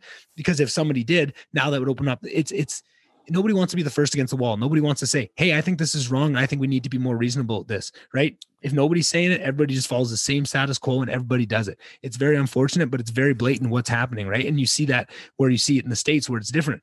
You don't see people talking about Florida or Phoenix that didn't close down at one point. Didn't close. That's a couple days. They're wide open and they do have higher caseloads, but you look at how they'll do. And I think what's going to happen is the 2 or 3 years after this, when you look at the fallout of the effects of this, is you're going to see that with these places. And that's when people are going to wake up to that. But now these people that, I think there's politicians that understand that, Taylor, and are purposely ignoring it because they can play within the rules of this game. It's so much easier just to say, let's lock everything down and just control numbers, go for one factor, instead of doing the hard work of, no, we got to figure this out. It's not that cut and dry. We need to, look at these things and be more nuanced about it. That's a lot more work. Whereas everyone's just shutting everything down. Let's shut everything down. Right. I think that personally, and again, this is just my musings, but I think that is a huge reason of why we've seen such. Nobody can make rhyme. The biggest thing I'm hearing from everyone is, man, this makes no sense. It seems like they put no thought into this, because they didn't put any thought into it. The only thought they put in is what is the highest way that we can bring our numbers down, and in comparison to everybody else. We don't care what the numbers are, as long as our numbers aren't, 10 times higher. Like Quebec at the start, everyone's like, fuck Quebec. Look at Quebec. Their numbers are, way higher than everyone else. They're the bad guy. When a lot of it wasn't. Well, Quebec is, other than Simon, everybody knows. Quebec. Of course. Yeah. We all knew why it was happening, of course. But right. It's things like that. That's all that people were worried about. They're all worried about their perception and their look of it. Right. And on social media, that was everything at the start of, the tide is changing. You see a lot more people talking about these things of, we have to factor in, there's more factors, right? Like the mental health of a society, the economic health of a society. There's other things that you need to look at. Like you think of mental health, I think suicide's up like 43% or something. Yeah, it's crazy. It's fucking nuts, man. It's absolutely nuts, right? And you have to factor that in. And even on top of that, when you look at, they have studies that show, right, for every what is it, like for every 1% drop in the economy, like suicide goes up this it's nuts, right? Which is something we've known for a long time. And then you can't, since those are public knowledge, if you're a politician, that is your job to understand that and to factor that in. If you consciously choose to take that out of your mind and take that out of your decision making because that's the game that's being played, I can't have you on my team, right? Like, yeah, but that's what happens. So you need somebody that's courageous now, would step up and take that risk and, you know, take some of those bullets that are come up, because they're going to be standing up and being the one guy. There's a lot of fucking bullets right now. There's a lot of fucking bullets, and that's unfortunate. And if we wanted that to be good, everyone would, you know, put their guns down and, you know, like, let them make some decisions. If we maybe take some of these bullets out of the air, they'll be able to stand up and make some decisions and you know, separate themselves from the crowd. But we don't let that happen. But I don't think, even if we did, if we all put our guns down and said, you know what, we're not going to judge you, just make the best decisions. Nobody's going to judge you. Everyone's going to shut their phones off for a month. Nobody's going to be on Twitter calling you out. Just do what's best.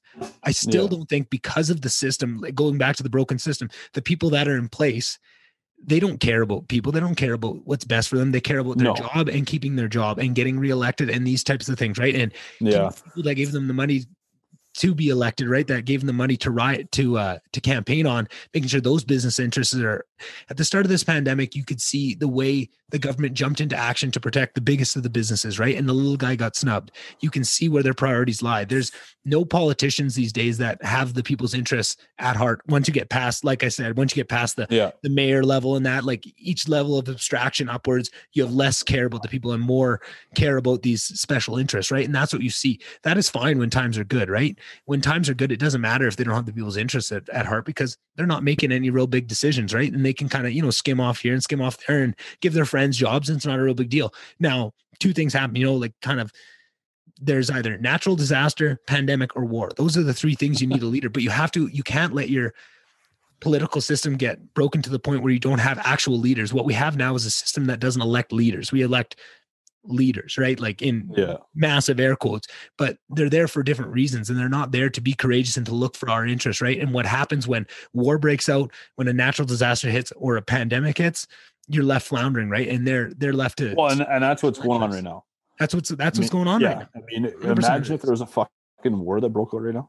No, we'd be fucked on so many levels, right? We would be begging for the states to come save our ass.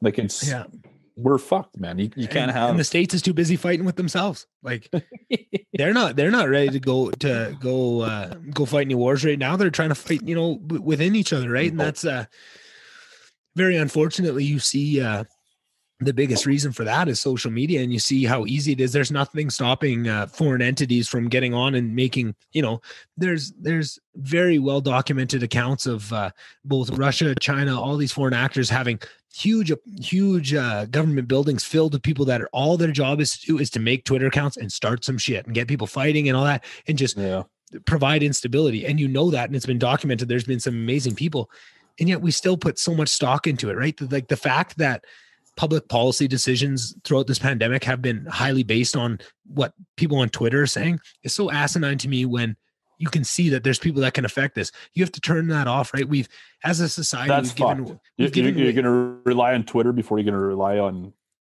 But you see it happen, right? Like, if you go right back to the start of the pandemic, Trump closed the borders to China right away, and everyone on Twitter, he's a racist, he's a xenophobe, he's all these things, and it was like, no, that's the right call. So there was about a 2-week span where everyone's like, I was saying, how the fuck have we not closed the borders to China right now? Like I said, I was on Twitter before seeing them gas. I was worried about this way before everything happened, but it was like, because they were listening to Twitter and seeing all that. Well, you know, Trudeau's not gonna. He's Captain PC. He doesn't ever want to be like. He would lose his mind before he looked in a bad light in a situation like that. So he put people in danger to follow what social media is doing. But that's what happens if you let social media have even a small foothold into your decision-making. You're now compromised, right? And so many people can't do that. And they can't separate themselves, social media, to the real world, which is not even a big issue because of all those foreign actors and stuff. That's just one level. But to think that people's real... To do a quick example, like, how many times the shit you see people say on the internet would you think they'd say in real life?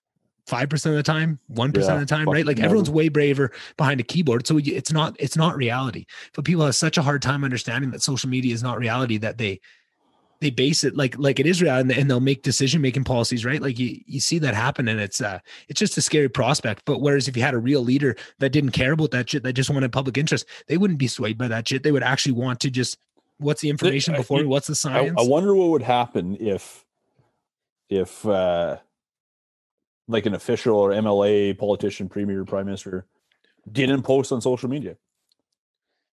I don't know. They probably wouldn't get elected. I mean? Like, I wonder what the fuck would happen in this day and age. Like if, like all this bullshit about vaccines, you know, Right. Kenya's getting torched about vaccines and Trudeau.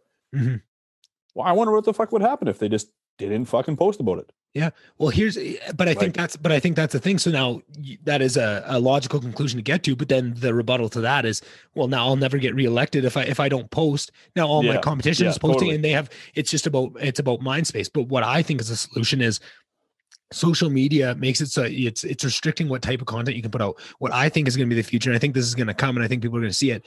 I think podcast is my world, so that's the way I put it out there. But I've been saying this before I started the podcast was, I think there's going to be a time where politicians start to see where if they are honest and they bring out a long form thing where once a week they release a podcast and they talk about what they're doing in a long form where they can really get their full ideas out. They're not restricted to 140 characters. It's not a Facebook post. They talk about it and then they cut all that Facebook bickering out and they just post that. And if people want to come on board, it will grow, right? And then now that adds in a layer of accountability because now, but then that fucking Karen, she's just gonna bitch and say, "Well, I'm not fucking listening to 2 hours of Jason Kenney talk." 100%. But then I'll read his post. Right, but then you say, yeah. So that's you're exactly right. That's exactly what's gonna happen. They're gonna say, "Well, I'm not gonna listen to that." Then you can't have an opinion on it, right? And now everybody else sees of, oh, this, Jason Kenney's an idiot. Just using Jason Kenney as he's an idiot. Oh, on what? Oh, this topic? Okay, so you listen to, because he actually talked about it for half an hour last week and gave a really nuanced, I didn't listen to that. Well, then how are you bitching about it, right? Then shut the fuck up. Because everybody is all working on that same, nobody's investing, right? There's no accountability. Nobody has, at no level is somebody self-accountable. There's no self-accountability on any level, right? So the public can't say anything because, I feel like it's I'm struggling to express it. Everybody wants you to have an opinion. Yeah. Until your opinion's wrong. Yeah. Or until your opinion doesn't match it, you know what I mean? Like, yeah. The whole fucking thing is fucked. Like, mm-hmm. But I think that'd be a domino that would fall if a politician decided that I'm going to do this and I'm going to put this out. I'm going to step back from the social media, bickering back and forth bullshit. Now everybody else kind of has to follow that lead. And if that's the way. Yeah, but then imagine right now if Jason Kenney came out and said, you know what, I'm going to give social media a pass. I'm going to put out a podcast. Yeah, but I get fucking lit up, man. Yeah, for sure. But I think eventually it would come around to it, right? And that's what I'm saying. This is where I don't think it happens with a current politician just doing a 100-degree. What I think happens is somebody, before they get into office, they start a podcast, they build up an audience, what they're very honest with. They build that going into it, and they say, like Ryan Jesperson. This 100%. That's exactly I'll bet you what I'm fucking $100 right now. In the next election, Ryan Jesperson is on some sort of political party. I would vote for him right now without knowing any of his platform, just knowing that, just on the fact that if he promised to keep having a open to the public, right? And I think he does his show live too, so people can comment on it too. But it's long form. If he said part of the only campaign promise I would need from him is that I'm going to keep being available in a long form to the public so that whatever I say, whatever I do, I'm going to be fully accountable to you guys, he'd have my vote. I think anybody that can prove that and would, because now you can't hide from all the consequences. Right now, there's no consequences to anyone. If you're a politician, you got a job right throughout this pandemic. Have you seen any politicians lose a day of work and lose a paycheck? I haven't. Nope. Right? Because there's no consequences to it. But I think at least adding that level, or the consequences it's the same consequences for everything. Yeah. You do anything, it's just those bullets flying on social media. But the only worth that those have is the worth that you assign them, right? Whereas if you are responsible, if you're accountable to back up what you did and give good reasons and have to, answer some questions about it in a long form where you can't just hide behind a podium, right? Like that was the biggest frustration for me of watching Trudeau at the start of this pandemic was he'd go out there, he'd read off a script and he wouldn't answer any questions. He'd answer any, there was no accountability at any level for months. No, he didn't answer one question. Exactly. And that was bullshit, right? So if you just made that small change where there was that accountability where they actually had to answer some questions, now that is such a huge step forward. Like, definitely it doesn't fix everything, but it's such a momentous step forward from where we are right now that it would start to kick into place all these other things, and it would start to, build things back and build back that trust, because right now there's no trust in the politicians, and for good reason. No. For good reason, though, right? Like, that's what I'm saying. But I don't think that is broken enough that it can never be regained. I think someone like a Ryan Jesperson, that's a good example. He could do it, right? And I think there'd be a lot of detractors and a lot of people. But I think if somebody gave that a try, they would see exactly what benefits would come of it. And I think they would see, I think people just are, anything that's a change, people are going to push back on. You're very right on that, right? Like, nobody likes change. Nobody likes anything new. No. But I think they would see rather quickly what could be accomplished and how different it is from the status quo, that it would catch on pretty quick. And I think it is going to catch on. I think it's just who's going to do it first, right? Like, it's one of those things. Fucking little Nicky paving the way. Hey, maybe I'll be an MLA Monday. Maybe I'll be the new Pat Rehn. I mean, well, he's a better example. You should come run in Slave Lake. I mean, maybe, like, but again, kind of come back to all the other things that I've been saying, like, a guy like me, why would I want to? What? Oh, fuck yeah. Totally. Like, I have so many better things I'd like to do and areas I'd like to make money in that doesn't take, like, all those bullets are going to, as soon as you step into that arena, all those bullets are going to be flying, right? And it's not to say that that's not something I want to do. I'd be lying to you if I said I'd never thought about it, right? Like, I think I'd do a really great job, and I think I'd be, an amazing person. I think if I had people were listening to this podcast and thought that I would, do a good job and believed in me, maybe I would take a crack at it. But, like, there's nothing drawing me in other than that to do it, right? Where's the... Well, okay, here, let's shift gears a little bit. You said there's so many things you want to do. So what do you want to do when this fucking pandemic's over?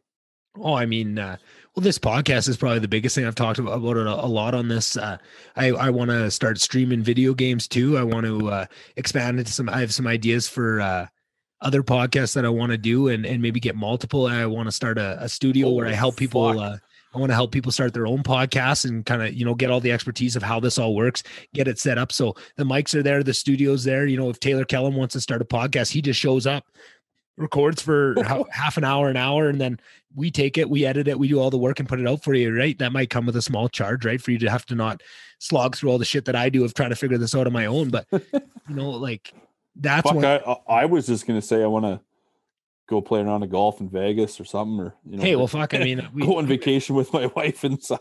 I'm going to be doing that shit anyway. I'm going to be doing that all the time. That comes with it. That's work hard, play hard. That's just the play hard part of it. But, that's sweet. And that's just the tip of the iceberg. I have so many big ideas for what I want to do with this podcast and what I want to grow it into, what kind of spinoffs I have. I mean, I got a really big idea that kind of goes with all of them. It's just going to take all those ideas taking off and being pretty successful before I can take a stab at the one big one that I want to go for. And I haven't admitted it on the podcast yet.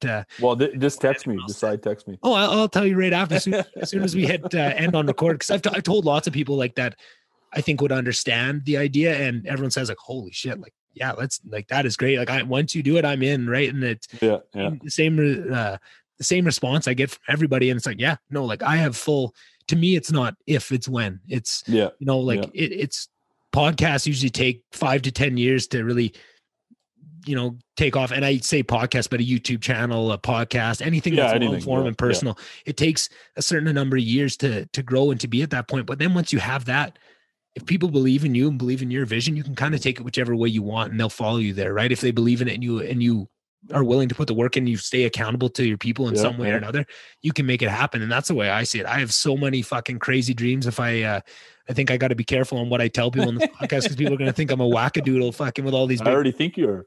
Well, everybody does. I mean, I think I'm a fucking wackadoodle half the time. So crazy dreams, like what, growing up, what did you see yourself doing? Well, that's the thing. What I saw myself doing was exactly what I'm doing right now, minus the podcast. When I grew up, I thought I'm going to be a businessman like Ingle. I'm going to run a business, and that's what I'm going to be. Right. And I went to school. I got a business degree. Right. That's step one. I came back to Slave. I worked there. Just circumstance would have it. Barry, Ingle, and George were all out of town one time, and who was running the show for Max Fuels had a health scare, and he had to go to the hospital, and no one was really there. And I was kind of the one that stepped in and kind of did my best for a week until Barry came home, and then he took over, grabbed the reins back and that. And then just so happened that Suncor saw that. And then this opportunity came up and they gave me a crack at it. And at 23 years old, I had, employees, I had a good job. I had all that stuff I dreamed of having. Yeah. I was doing at 23, and it was kind of like, holy shit, this is awesome. And I was figuring it out, and it was all moving so fast. I had no time to reflect. Is this actually what okay, I'm here now. Is this all I thought it was going to be? And, at a certain point, it started to sink in that, hey, I don't know if this was my dream, and this might've been, what I thought was my dream, because I was just modeling off of what Ingo was. And this isn't making me totally happy. Right. And that was kind of a slow progression of going downward. My mental health honestly hit a pretty low point of that, of just being pretty unhappy with it, of I'm accomplishing all these things and it doesn't feel very good. I'm not, I'm kind of lonely out in GP. All my friends are in Edmonton and Slave, it's not all it's cracked up to be. And I honestly hit a point where I kind of fell into a pretty good depression there. And I was scared because I'd never been depressed a day in my life. I'd never felt this feeling, and it was scary. Yeah. All the shit I enjoyed, I just wasn't enjoying, and I was down, and I went back to Slade for a weekend and broke down to my parents and said, like, fuck, I'm unhappy. And I don't know what to do. And I couldn't snap out. They were awesome. They helped build me up and stuff. And then I got there the Friday, and I wasn't doing good. And then Saturday, tried to snap out of it, couldn't do anything. And then just on a whim, I thought, fuck, I'm going to try and meditate. I've always heard all this shit on meditating. I sat there and meditated in my room for 20 minutes, and fuck, I felt a little, I wasn't cured. It wasn't magic, but I felt a little bit better. Right. And then the Sunday, I fucking sat there and meditated, and an idea came to me of like, fuck, man, all you do is listen to podcasts. You, for the last 5 years, you've listened to tens of thousands of hours. You love it more than anything. You fantasize when you're running all the time of just these crazy scenarios where you stop a bank robbery and you're wearing your Joe Rogan shirt and somebody sees it and you get on Joe Rogan, you can start your own podcast, and you seem so happy at this. Why the fuck are you not just starting it? Right. Like I always said, like once I started this job here, it gave me the confidence that like, oh, I got thrown into this and I just figured it out. I think I have that ability to do that with anything. Whatever job you put me in, I'll figure it out.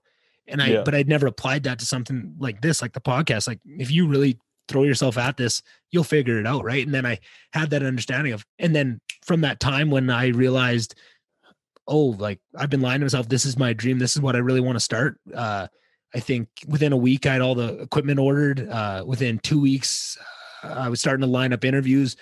Within a month, I had it, already going. I didn't, from the time that I made that realization, it was full steam ahead, and I haven't looked back yet. Right. Like that was just something. And then once I started to do that, now the spark for work started to come back, and the excitement there, and being happy about it, because I found something that I was doing for me. Right. Like I love work at times. And when we're doing the big meetings and there's big decisions to be made, that's where I thrive. And I love that. But then there's weeks where it's just the day to day and it's people fighting and all this driver doesn't like this person. Oh, it's just so drained to me. And then finding this was like a whole new lease on that of now, oh, this is great. This is what's helping me get better and grow as a person so that I can chase my real dream of this. Right. And that's kind of what it built to. And it was maybe not the best way to get there. It took some real lows to almost not rock bottom. That's a stupid thing to say because it wasn't all that bad at all. I was doing pretty good in the grand scheme of things, but sometimes it takes just, hitting a speed bump to really shake you up and show you what you really want in life. And that's kind of honestly what's gotten me to this point and where I'm at now. So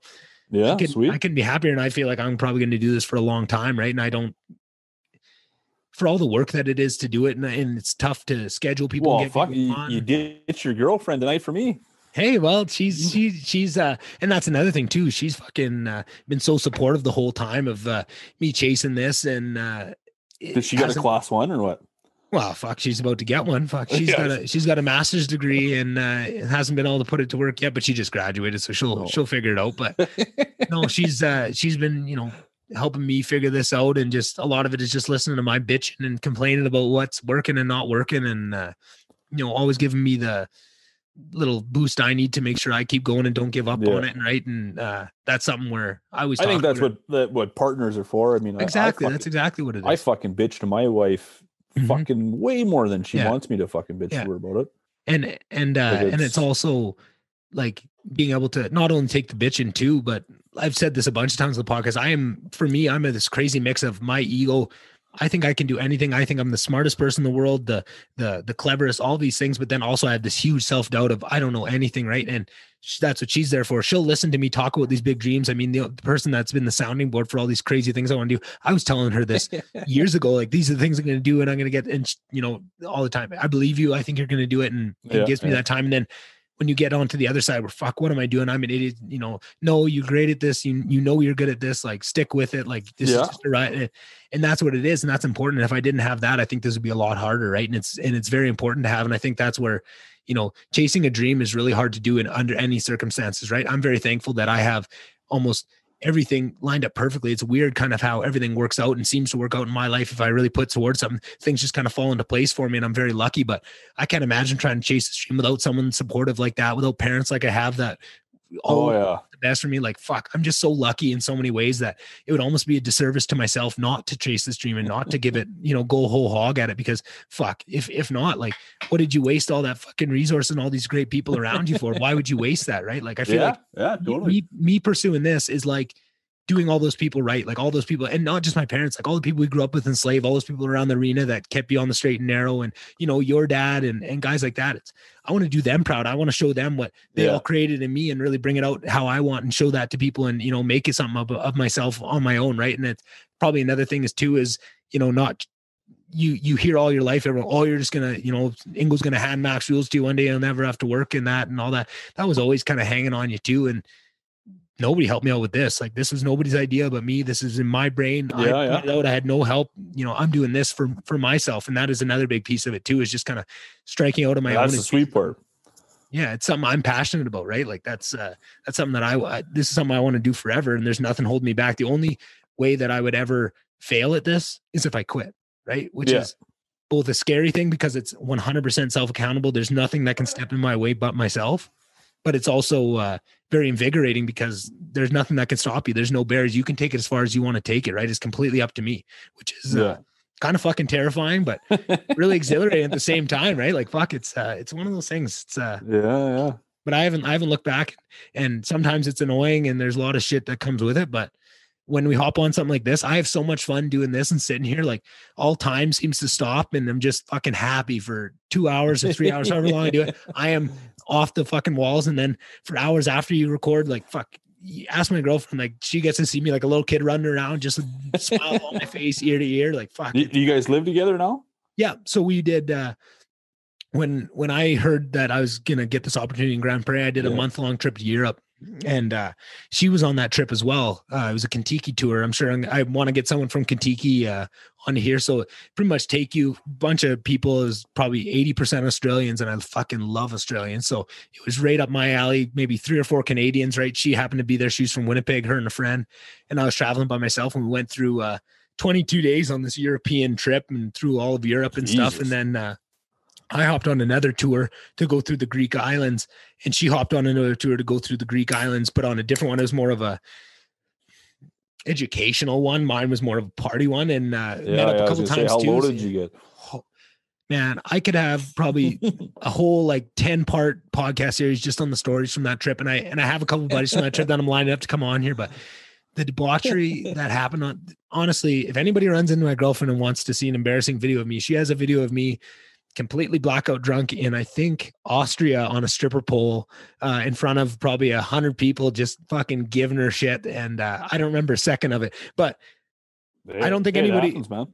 Hey, but nobody will believe me that I've never been on a stripper pole before, because I fucking worked that shit. I had that booty popping and shit, like, and then I try to tell people, they go, oh, so that wasn't the first time. I swear, I don't remember another time I've been on a stripper, maybe at Big Valley in the back of a bus at one point, but I was pretty drunk. Probably in the back of a Winnebago. Hey, you know what they say. Oh, man. Good times. Yeah. But I mean, fuck, I didn't even let you get a word in there. I was just fucking telling you all my hopes and dreams for fucking 20 minutes there. Get back to, we haven't even fucking talked about helicopters, Taylor. How the fuck is that working? Like, helicopters are interesting. That's what I'm saying. Helicopters are interesting. We haven't even brought them up. Yeah. So it's, how did your dad get into helicopter? That was, so he flew copters in the war, it sounds like, and then decided, hey, like, no, you know what? So when he was, joined the military in Rhodesia, Right. Like the first fucking week, they like loaded them all up and fucking took them into the desert and said, "Make your way back." Holy fuck. Like that was their training or part of their training. Yeah. And he just said, like, "Holy fuck! Like, I want to be that guy. Like, Yeah. I want to be the guy that just fucking flies away. I don't want to be Yeah. fucking." So went through the whole military thing in Africa and then made his way to Canada. And then just same kind of thing. I had a dream, I had a plan, had something going. So long story short, he was building power lines for a company. I don't know who the fuck they were, but building power lines. Met my mom and same kind of thing. Like, I don't know, what's your dream? Blah blah blah. Mm-hmm. And he saved up enough money to go to school, and the way he got a private fixed wing, so a private airplane license. Yeah. And he was fucking going from Wainwright to Calgary and back just to build up hours, kind of thing. Yeah. And then saved up enough money to go to school and went to school in Calgary. With my mom. They moved to Calgary. Went to school, got a job right away. So this is the talk about how things have changed. Yeah. So in aviation, it's like crazy fucking safety, like crazy fucking safety. For sure. And, like imagine being a class 1 driver, like hauling fuel, like for you guys, you can't haul fuel until you have 2,000 hours of hauling fuel. Yeah. Well, how the fuck are you supposed to haul fucking fuel if you can't? Same kind of thing. So back in the day, there was none of that. So my old man went to school. He finished his fucking his pilot's license there, and the same day, I'm pretty sure the same day or the next day, he got shipped to Greenland to go fucking work. Holy shit! Fly a helicopter in fucking Greenland. Fill your boots, eh? Yeah. So and then the whole thing happened. So he came back, and unfortunately he was working illegally there. So I think he went home for a bit and flew in Africa, and my mom, they kept in touch. Obviously, my mom flew down there. They got married and they came right back, and the rest is history. So he worked. My mom's from Wainwright, a little town there in eastern Alberta, and my dad got a job at a company called Peace Helicopters in Peace River, and worked there. And then met a guy here in Slave Lake that had a bunch of work. He had a construction company building roads and surveys and stuff. So they had him hired, and he said, "Well, fuck, why am I paying all this money? I'll just buy a helicopter. I'll hire you," kind of thing. Yeah. And then the whole thing kind of blew up from there. So he worked there for a while and had a bit of a falling out. They were, I think, usually happens in business.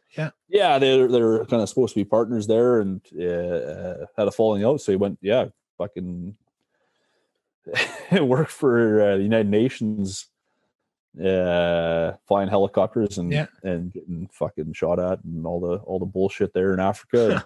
Actually, the war, the movie Black Hawk Down, that war, he was in. Holy shit.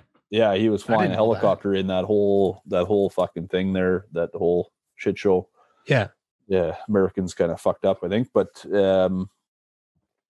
then he came back to Canada. He was tired of being away, and he did it for about 4 years, and then tired of being away. Got a job with another company, and at that time, my mom really didn't want to move. My dad was leaving the United Nations with not much of a plan. Hey, we're moving to wherever I get a job. Yeah, and that's the way it's going to be. And my mom, I think, probably put her foot down a little bit, and didn't want to move my brother and I, and we were in elementary school at that time. And so he convinced a guy that had a company to start an operation in town here. Yeah. And it just exploded. It was fucking, he grew the thing into, pretty big operation. And then, he asked, hey, can I get in on this? Can I buy some incentive. Can I buy the building? Let me buy the building and you rent the building off me? Or, can I buy a helicopter and you lease it? Is there some incentive? Can I be a part of this? Yeah. I want to build something. And he just said, fuck no, like, absolutely not. Yeah. Like, and you know what? Kind of rightfully so. You know what I mean? Like, if you want to protect your own business, you don't want someone coming. Yeah, you know what I mean. That'd be like a truck driver coming to you and saying, "Hey, can I buy a fuel truck?" Yeah, it happens all the time. Honestly, there's always guys that want to. Yeah, so it might happen all the time. So on my parents' end, my dad just went, why? Why am I busting my ass for somebody else? I got all these customers and I grew this thing. Why am I doing this for you? So he he fucking put the house on the line, and he borrowed $70,000 from the bank. Holy fuck! In 98.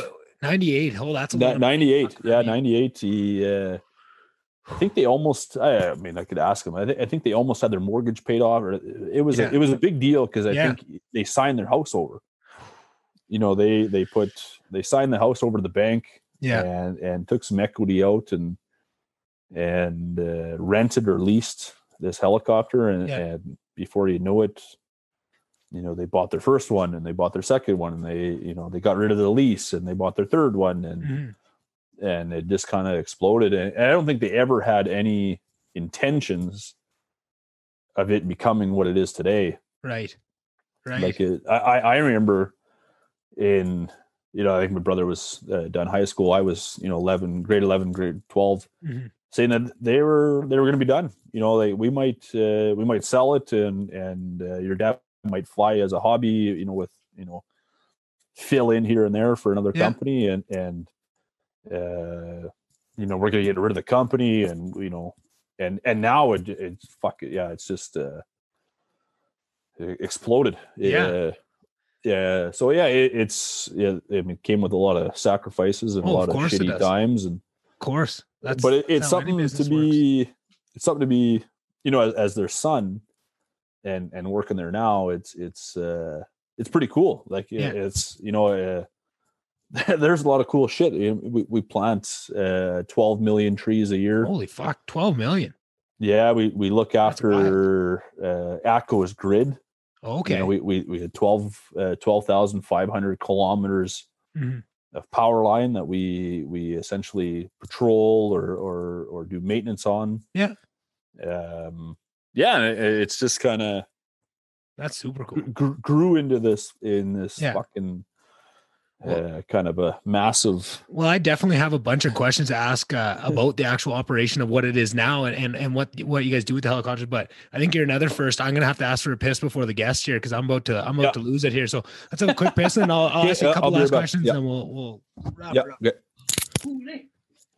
That quite honestly may have been the closest I've came to pissing my pants in probably the last 5 or 10 years. Why didn't she fucking go piss earlier? I don't know. I was kind of on it. If I'm honest, I was just waiting for you to say it, so I didn't have to say it because I don't know. I've in 41 episodes, I've never had to pee before the guest, but I mean, I've also never crushed this many beers, I guess, on an episode too. So maybe I got a couple in me, breaking all kinds of records. But back into the helicopters is just something that I was curious about. This is probably the main thing that I was most curious about. Like I said at the start, I always write down a bunch of questions and then the conversation goes where it goes and it never goes back to them. But just to make sure we touch on a little bit, helicopters to me are so cool, and it's such a versatile thing where if you have a helicopter company, you could make your money a million different ways, right? You could survey, you could, travel people, and you could, you can do a million different things. What do you guys do with your helicopters? Like, how do you guys make your money? I know you said you handle some grids, watch some power lines for ATCO and stuff. Like, what is the main ways?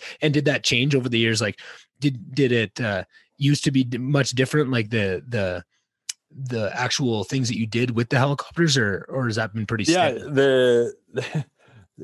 You said that there's a million different ways you can make money with a helicopter. There's actually not. Oh, really? No, fuck no. There's only a handful of them. So, well, lay them out for me then. This should be easy. Yeah. So the obviously in Slave Lake, Alberta, or northern Alberta, there's not much of a fair tourism. market. You know, like There's people not, tours of yeah, there's not much to see, but there is a tourism industry like Whistler and mhm. Canmore, Banff. Yeah, There's a yeah, little bit of a industry, but um, it kind of all started with tree planting. right. So, um, my dad was when he got back from the United Nations, he Mhm. flew in the summertime. There's not a whole lot of work in the wintertime because there's a lot of road access. Right. Roads are Yeah, frozen. yeah. There's no forest fires. You can't plant trees. So he drove log truck for Vanderwells just to kind of make ends meet or Yeah, pay the bills. So during the winters. Yeah. so he got into very, very close. We're still very close with the Vanderwell family. Mhm. And Bob, the late owner of Vanderwells, said, fuck, we got all these trees to plant. Can Mhm. we, you're kind of doing them now with the company that he was working for. So the tree planting industry was like really, really, really young at that Mhm. time by helicopter. They were always using Hagelins or quads, or it was So, and maybe before we take it any further, because I feel like it's something that I don't know if I'm just an idiot, but I don't see like where does the helicopter come in tree plan? Like, oh yeah. So that yeah. So the easy part is uh yeah, it was very common to quad or Hagelin, and the trees come in a box, right? They come in bundles, and right, there's about 340 trees per box. So they would fucking like duct tape and strap and zip tie whatever they could boxes of trees to quads or Hagelins and go into the bush and right. physically plant the trees. So then helicopters came around. Well, fuck, we can put all these trees, all the boxes in nets, and Call them out fly them whenever you out to the need them. blocks, and Fucking then fly right. all the planters out. And it Oh, was okay. Now just I'm following. saving, yeah, it was Mhm. saving so much time For and money. sure. And so as things progressed, Mhm. helicopters were, exploding in tree planting. Yeah. And, we're very fortunate. We have a lot of loyal customers. Mhm. Yeah, so we plant for 6 different lumber mills. So Slave Lake, High Prairie, Peace River, Grand Prairie, and Hines Creek, and it's kind of the same thing. So it adds up. Right. All the blocks that are not road accessible Right. You have to do it time by because of helicopter. muskeg or Mhm. whatever. Mhm. It's just so much easier to and way more cost effective to do it by helicopter. You're Yeah. not wasting labor Mhm. and downtime of quads breaking, Hagelin's Mhm. breaking, Mhm. a rainstorm came in, the fucking road is washed away, Yeah. or you Getting name it, stuck and shit. just Yeah. fucking fly it and go.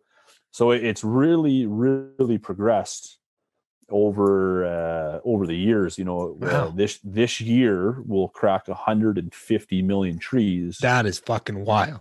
in company history. 150 million trees, man. That is Yeah, wild. so it started. The first year we planted like 800,000 or whatever. Yeah. I mean, that's Still a lot of trees. then the second year Yeah. was 1.5, and then Yeah. the third year was 1.7, and then it just progressed over the years, and it's almost to the point now where and there's a little bit of a reputation that, hey, these guys in Slave Lake they got to fucking figure it out. They got Yeah. campers, they got bulk tanks for fuel, Yeah. they've been planting, doing this for 20 years or Mhm. whatever it has been. So it's almost to the point now where we're, we get a couple phone calls and we kind of turn away mills or Wow. lumber mills. Yeah. So it's like I was talking to you the other day. We'll be south of GP. Mhm. It takes 40,000 liters of jet fuel to plant 3 million trees over there, Wow. right? So Yeah. those are the kind of things that Yeah. the shitty end of helicopter business is the labor intensive part of hauling the fuel. Like here's one. So back before bulk tanks like we have now, Yeah. we used fuel drums. Yeah. Well, fuck, Jamie Wilson, Kyle Pichette, myself, Chad Mhm. Paulson.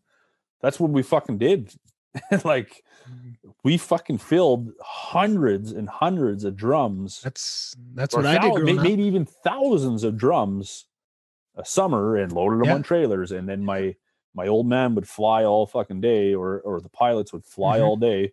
And then my old man would drive them out to the bush, and fuck, that's what you did. Now, we've got away from drums. We got bulk tanks. We just drive the tank out there and then bring the fuel truck, fill them up. It's way I can't even begin to imagine or begin to tell you how fucking sweet bulk fuel is on tree planting. Yeah, no, it's pretty good. Unfortunately, actually, the shitty part, the very first block, the cut block, that our company has ever planted, my dad and Vanderwell Lumber here in town, burnt in the fire last year in 2019. Shit. Yeah. So the progression of these trees, 20 years of these trees growing. Vanderwell, sucks. It's tough to see. Were you in Slave or Chestermere when the Slave fire happened? Actually, we were in Slave, so that was fucked. My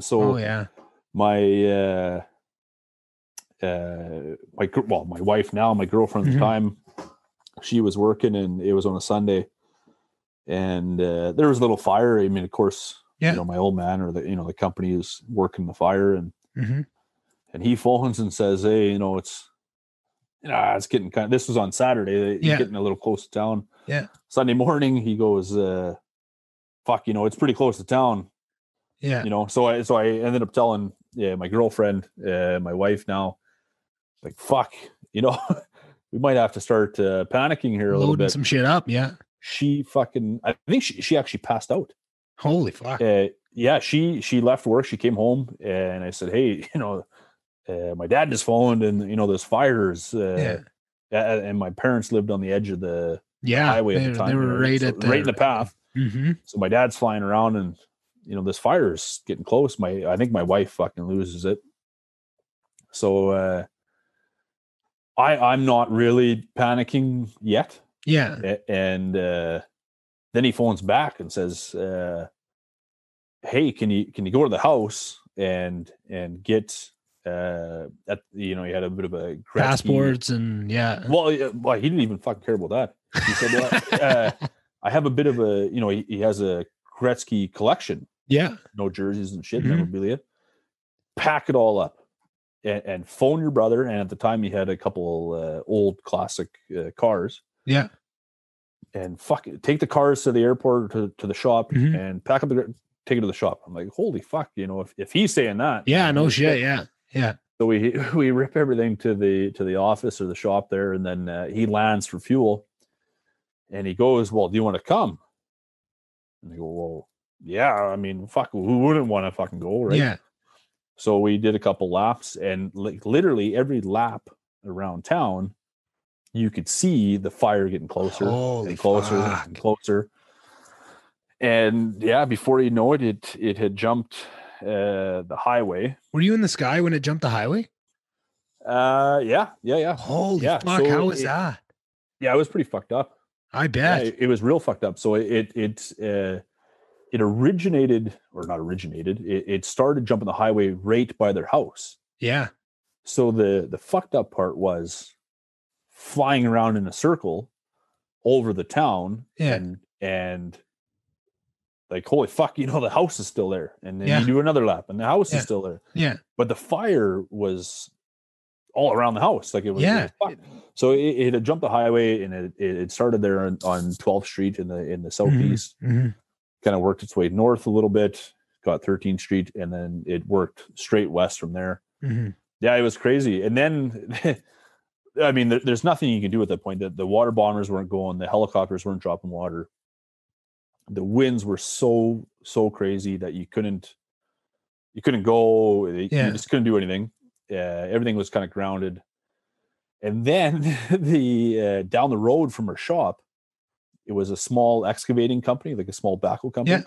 And they were kind of panicking, like, "Hey, fuck, we need to get everything out of here." And they fucking hit a power line with their backhoe and started a fire. And the winds were fucking going. It was nuts. crazy. It was like 100-kilometer winds. Yeah, and then the grass parallel to the runway started catching on fire and working its way towards our shop. So then we scramble, get the rest of the helicopters off the ramp, and we move them to a baseball diamond.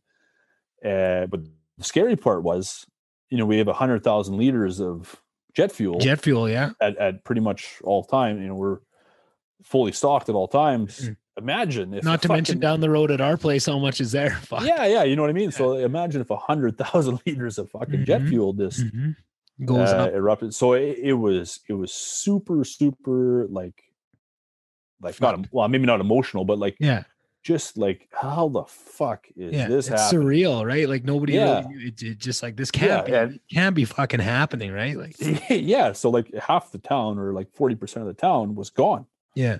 By the time the night came, it was gone. The winds had died down. And for somehow my parents' house didn't burn. That is like one of the most incredible things about the whole thing. I remember leaving town at the time, right? Because where we were, we went to the airport, right? And they just put everyone out on the tarmac because that was kind of a safe place to be. And then they got us out of town and going by and seeing the southeast, right? Like I remember two things. I remember thinking, like, just trying to see, because their houses are all still on fire, and trying to see if the Miller's house was fucking burnt, right? Like it's so hard to tell. I remember thinking that. And then I remember thinking, as I got past that, looking, be like, holy fuck, George's house is still up. Like, how did that happen? Like, that is fun. Like you say, everything burnt completely around it. Like the fact that it's well, so here's a little side note from that. So I stayed for about 10 days after the fire. Yeah. And my wife had went into Edmonton, and we were at West Ed. I had no clothes. Our house didn't burn, but I had no clothes. And so we're going through West Ed, and a guy I know from town comes up to me and goes, your dad's an asshole. What a fucking loser. I can't believe that he was dumping water on his house to save his house. Yeah. And I went like, are you fucking kidding me? Like, that is so far from the truth. Yeah. The sheer weight of the water coming out of the bucket would blow a hole right through the fucking roof. Yeah. It's, that this bullshit. Yeah. So like that was the kind of stuff that my mom and dad or my brother and I dealt with after the fire. That and lots of people did too of that shit, right? But it's super emotional. People lost their houses. It was a high strung time for everyone. Yeah. I mean, my wife and I were fortunate to keep our house. For sure. My parents kept their house. The one of the real fucked up ones was so as the night came and the sun set and the winds died down, we landed all the helicopters in the front yard. Oh, I got you. And we stayed there. Yeah. We stayed at the house that night. And then like, it was just like a scene out of a movie. We woke up in the morning and there's like little patches of grass on fire. The trees were still on fire. There's a fire truck that drove through our yard. There's helicopters in our yard. We could fucking walk down the driveway and see into town, which was like insane. That was like crazy for months after the fact that you could stand on the highway and see to like the fucking 7-Eleven park. Like, exactly. What the fuck? I can see through the whole town. Yeah. Just going. It was nuts. And then, the next morning there's no power. So of course the next morning it's all hands on deck. Let's put this fire out, the bushfire, the forest fire. Well, we couldn't get fuel so we drive to the airport. We couldn't get fuel out of fuel tanks because there's no power. Right. So then we're scrambling. Need some we rigged up pumps and fucking generators, and we got fuel in the helicopters, and it was nuts, man. I was like I said, I was there for a week, 10 days after. Fucking insane. Yeah. Like insane. Like you just can't begin to. Even still, it's hard to even think back and tell the story, because it's just like it was so surreal at the time that it almost doesn't feel real to even think back on it. Like, it happened, you were there, but like, it's just so wild, hey? Yeah. No, it was, it was fucked up. Yeah, like, sure was. Crazy. And the one of the other crazy parts, there wasn't a single fucking Band-Aid, a single like broken hand, broken bone. There wasn't a single like medical emergency. 7,000 people vacated a town with really only one exit because there was a fire on to the highway. north. You couldn't go towards Red Earth or Wabasca, and couldn't the other go towards fire, Canyon. You couldn't go towards Canyon. So in a matter of, I call it 6 hours, 5 hours, maybe even less, an entire town evacuated at a moment's notice, which is insane. Amazing when you think about it. Yeah. And what made me happy to hear after the fact was all the stories of, there'd be guys, that one entranceway on where is it? There's that fence that goes out to the highway there, and people couldn't get out, and guys just seeing that and driving their trucks through the fences to let people out, and people that are locked in the garages, right? They can't get the garage open because the power's out, and guys going in to help them. Just the sense of community that guys like me and you that spend a lot of time in Slave, we know that that's there, but it takes almost an emergency like that to pull it out of everybody and to see everyone jump together and help everyone, right? That's the only reason I think. Without that, right? If we had just an ounce less of that community spirit of what it takes, I don't think we would have got out of that without someone being seriously hurt or losing their life. Well, right? you know what? I should backtrack a little. There was one guy that's one helicopter pilot that had an unfortunate accident there. He lost his life, but that was a couple days later. Hey, it was about a week later. Yeah, fuck, that was tough. Very sad, but was probably extra sad for you guys, kind of, part of the family, the helicopter that I'm assuming stick together. It's probably rough to watch. That fire was crazy. It changed Slave Lake. It changed people's lives. Very unfortunate event. It fucked up half the town, but uncontrolled. There's nothing anybody could have done about it, and it's fucked up when you see something like that is just so outside of everybody's control. But the reaction that you have, the only thing you can control in that situation is a reaction, and just how proud everyone is of how everybody acted in that time and how everybody came together, right? Like you said, it was an emotional time. So some of the things that got said afterwards, like you say, like I heard some awful things about people, talking about this firefighter protected his house and you have to have that. Exactly. But like you said it perfectly, emotions were high. People were saying things. People lost everything, like you can't really blame what is coming out of people's mouths in that moment, but it's very sad to see too. Part. I am, I am so sad for the people that lost everything. That's the only important thing. So fucking, I mean, I look at it now, most of our sons' pictures are on our phones or our computers. But you look at some of those families that had baby albums, their wedding dress from the 80s, or those things that you cherish. They're just unfortunate. And the unfortunate thing too is over the years with how many fire scares we had, like the amount of time we packed up the albums and packed up the shit, that we were so inoculated to it that we weren't really ready to jump to it, right? You almost think like it'll never happen. How many times have we packed out? How many times we've got the evacuation notice, right? It's almost unfortunate these people that have been in this community for so long, paid the price for that of just, we never thought it would happen. And the one time it does, people weren't ready for it, right? Like, and you can't blame them. Fuck, like there was, so I went to school or started going to school again in college here in town. And I was in class in 2019 when that big fire happened again, this couple of years ago there. And there was an evacuation. It was on the other side of Martin Hills. It was 30, 40 kilometers away. Yeah. And there was not an evacuation notice, but like an alert. Yeah. An evacuation. Yeah. And this girl in class, like everybody's phone went off. It was like an emergency beacon. Whatever. This girl in class fucking lost it and started crying. I gotta go. I gotta get gas. I gotta get food. I gotta get my fucking whatever, my pictures, losing her mind. And I fucking, I'm kind of in the know on the aviation side. Yeah. So I pull up the, the forestry app and I look at the fire, the size of it. And I went kind of shrugged my shoulders and went, well, this isn't, anything to panic about, so the class got dismissed. And I get to the office, and I go, fuck, you wouldn't believe this girl was just losing her mind in class and freaking out and crying. And one of the girls that we worked with would go, well, fuck Taylor, probably what happened. Yeah. Look what happened 8 years ago. She probably lost her house or given the events, of course she's stressful. Of course. She's emotional. And I went like, well, holy fuck. Yeah, you got a point. It didn't clue into me because I kind of was a little bit in the know that it wasn't really a panic. Yeah.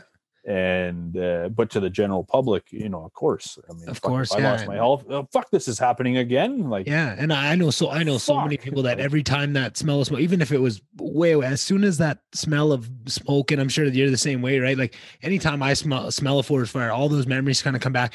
And I never lost a thing, right? Like I was very lucky. We both were, but you see those people that, like there's nothing you can do but have that reaction. It's just innate. It's built into you now and probably forever, totally. right? It might go down over the years, but it'll never go away. You're always going to have that fear, right? Like just the emotional, the trauma that people went through on those days and those months after, right? If you did lose your home, right? Like that was months of trauma. And then you see all the shysters that come in because there's only so many contractors to rebuild. You lose 40% of the town. Horror stories. Houses being built with no insulation in them and fucking roofs falling in. Like it was just terrible. Like it wasn't, people just think of the trauma that happens with those 2 days of what we went through, but fuck, it was months after for those people that went through. Oh yeah. It was the people that lost everything. I think if you asked everybody that lost their house, someone's got a story about a contractor. Oh, for sure. Whether it's fucking flooring or fucking baseboards or insulation, shingles, everybody, there was just so much stuff. You just couldn't build 300 houses in one summer. Like you can. And then you start bringing in contractors from outside, guys are coming from Calgary that you never see again. Right. Or else people waited, you saw people that they didn't get their house rebuilt for 2-3 years after, right? Because they just had to wait for those contractors, right? It's one thing for guys like you and me that are pretty capable, right? And we'd figure it out and we'd find all those things. Not everybody has that too, just to, I think that was one of the bigger things that happens was right after. It was kind of, if you knew somebody, you'd find a contractor in town. If you didn't, you had to go outside and then you're at your own peril. And it was kind of one of those, unfortunately, one of those haves and have not situation for people that were on the other side of it. And they kind of, some people that had the connections, they were able to rebuild right away. Get a house done. And it's kind of like now people are still paying for like the real estate in Slave went fucking through the roof, and now the economy's crashed, and people are can't sell their house, and these some pretty high prices still, and it's tough all around. So it's you don't see when something big happens like that, you don't see the full extent of the consequences for almost a decade, right? And that's well this May will be 10 years. Yeah, holy fuck, yeah, this May will be 10 years, and it's still. I mean, I bet you some people are still paying for it. Like of course, and paying for it financially. But then you talk about even more than the financial side of it is just the emotional side of it. I'm sure there's some people that are still trying to digest what happened, right? And still dealing with the emotional trauma of it, right? Like it's just a thing that doesn't go away. And unfortunately, not to bring it back to it, but I think that's something that we're going to be seeing with this COVID stuff. We haven't seen the end of the consequences, even if we, wrap this stuff up in even if it ended next month, which it's not gonna, but even if it did, we're not out of the woods for the consequences of this, like economically, emotionally, like the trauma that a whole generation of kids at different ages that are going to have different aspects, right? Like going through something like this at 6 years old is different from 10 years old is different from 12, but now you're going to have a whole generation of 10-year-olds that are going to feel the effects, a whole generation of we haven't seen the end of what's going to happen. Oh, it's a little bit worrying, right? And for me, a guy like me is stuff like that doesn't scare me as much because I think, everybody's going to be in that same boat. We're all going to have the same reaction to this thing. We all had to go through it. And to me, I feel like, okay, you put me on the same playing field as everybody else. I'm going to come through it, as good as you can, right? Like if there's a way to come through something like that and be better off for it on the other side, right? Like I tried to start this podcast and I tried to really better myself, but I have a lot of compassion for those people that don't, right? Like, it's one thing for me. I think I'm going to come through this on the other side and be a better person, a stronger person, more successful through it all. But that's a lot to ask of a lot of people. And I don't think there's going to be a lot of people that do it and that end up, did everything right up until it and come out of the other side of this pandemic where they lost a lot of shit that through no fault of their own. It's fucking terrible that, people are losing their businesses or like financially struggling. Yeah. I'm very fortunate. My wife has a great career. I'm still employed. It hasn't, affected us financially, really. I mean, but there's people that like those small mom and pop shops that have lost everything. Yeah. Or imagine if you were, imagine if you were a hairdresser, and you couldn't fucking work. Restaurant owner, fucking. There you go. Yeah. It's fucked. It's you work all those years to build up your dream restaurant, then it's fucking in a flash. It's taken away from you for something you couldn't control. It's very, and the emotional toll of something like that is just, we're going to be paying for that one for a long time. But I mean, fuck, I don't want to leave it. I keep trying to, I keep bringing it to negative areas, and I'm trying to leave it on a high note. I'm trying to think of something I can ask you to maybe bring it back up on the end. This has been fun, man. It's fucking been, right. It is. It always is. I always said that, like, it doesn't matter what we talk about. It's always a good time. That's the best part of this. It's always tons of fun. I just secretly, selfishly, I just get to enjoy all this, right? Everything after this is all gravy, right? If people listen to it and enjoy it, that's great. But even if nobody listened to this, I still had a fucking great time. Even if we didn't record this, right? Like, it's awesome. But maybe just to try and end on a high note, I'm just thinking, talking about Slave Lake and just what a community it was and how powerful that is. Growing up there, who do you think your biggest mentors or people that you looked up to? It could be your dad or it could be other father figures. Lots of times when I think of it's some of the hockey coaches I had, but in Slave Lake, I'm sure there's some guys. Who are the guys that you looked up to that kind of helped shape you to the man you are today? Oh, fuck. Way to put me on the spot. No, that's a tough one. I can keep vamping here for a minute. Yeah, you know what? I think the easy answer would be, always your parents. Of course. Yeah. Yeah, I think it's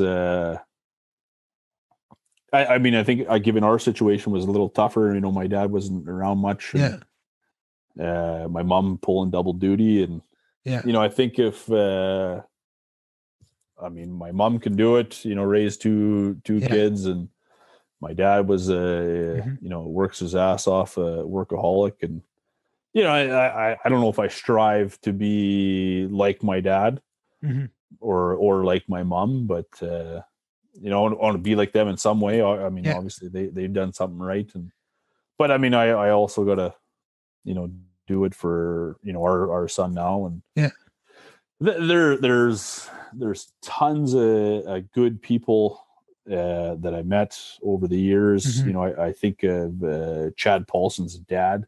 Oh yeah. When we were playing minor hockey, he was always like really good to me.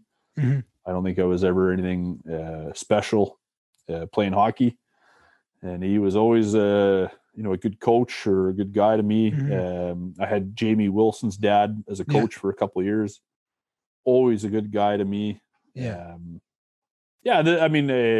think of minor hockey or minor sports. I think a lot of it relies on good coaches or good dudes that back then probably didn't want to take on 18, 12-year-olds. Knuckleheads, yeah, you know what I mean? So it's, minor hockey wise or minor sports wise, I look at those kind of guys, my parents, obviously, it's been fun. I think Slave's got a lot to offer to, of course, to some people, and my parents weren't really excited to hear that I was leaving town, but I think it was something that kind of shaped my wife and I, leaving our home, or my hometown, not her hometown, but it was good to leave. It's good to be back. And I hope I can do the same with our son and coach a little hockey and help pave the way for someone else. So, well, that's beautiful. That's awesome. I think if I tried to take it any further, I'd just fuck it up because that was beautiful, Taylor. I think that's a great way to leave it. Thanks again for coming on short notice. I know I gave you about under 24 hours to hop on with me. I was in Fuck an episode, and thanks all again for good. stepping up. I knew that's the thing. I know it's going to be fun if we finally get into it, but I still feel like an asshole asking, even though I know if I do get you on there, you do agree, we're going to have a great time and crush some beers. It's fun. I'll do it again anytime. For sure. Well, hopefully next time we can do it in person. That's kind of the thing. All these, it's fun to do it on here, but it's next level to get in front of it and actually have the back and forth without the screen in between us. It's next level. So next time I'll be in your neck of the woods. Lots coming up. So maybe, maybe it'll happen sooner than later. Yeah. Okay, buddy. Well, thanks. Awesome. Thanks for the invite. This has been a blast. No, thank you, my friend. That was awesome. Thanks, brother. All right. Take care. Bye-bye. All right. Hopefully you guys liked that episode. It was, bit of a funner one, bit of a little bit more loosey-goosey, couple beers in us. And I think those are going to be good too. It doesn't have to be all authors and intellectuals on this podcast. I want to do it all, sports, goofballs and comedians and scientists. I want to do everything. So got to get that mix in there. I think I kind of pigeonholed myself in the first little bit with kind of the types of episodes and how I was acting on the podcast, and everyone's scared that I'm going to come in and try and mind fuck them or something. I don't know. It seems like everybody's really worried to come on nowadays. But I'm having so much fun. I'm loving this thing, and I hope you guys are enjoying it too. Like I say every week, if you could follow my social medias, at the VonDubCast on Instagram, and it's at @dub_Von on Twitter, because I don't know, I just did it and I didn't catch it quick enough, but that's what it is. I'm trying to post more on Twitter going forward. I'm still stuck at 14 followers. It's been 14 followers since I made it almost, but it's going to get there. I think if I can get people listening on Twitter, I think it's a cool place to actually put some thoughts out and, maybe try and make a daily tweet or something. I don't know. I'll figure it out.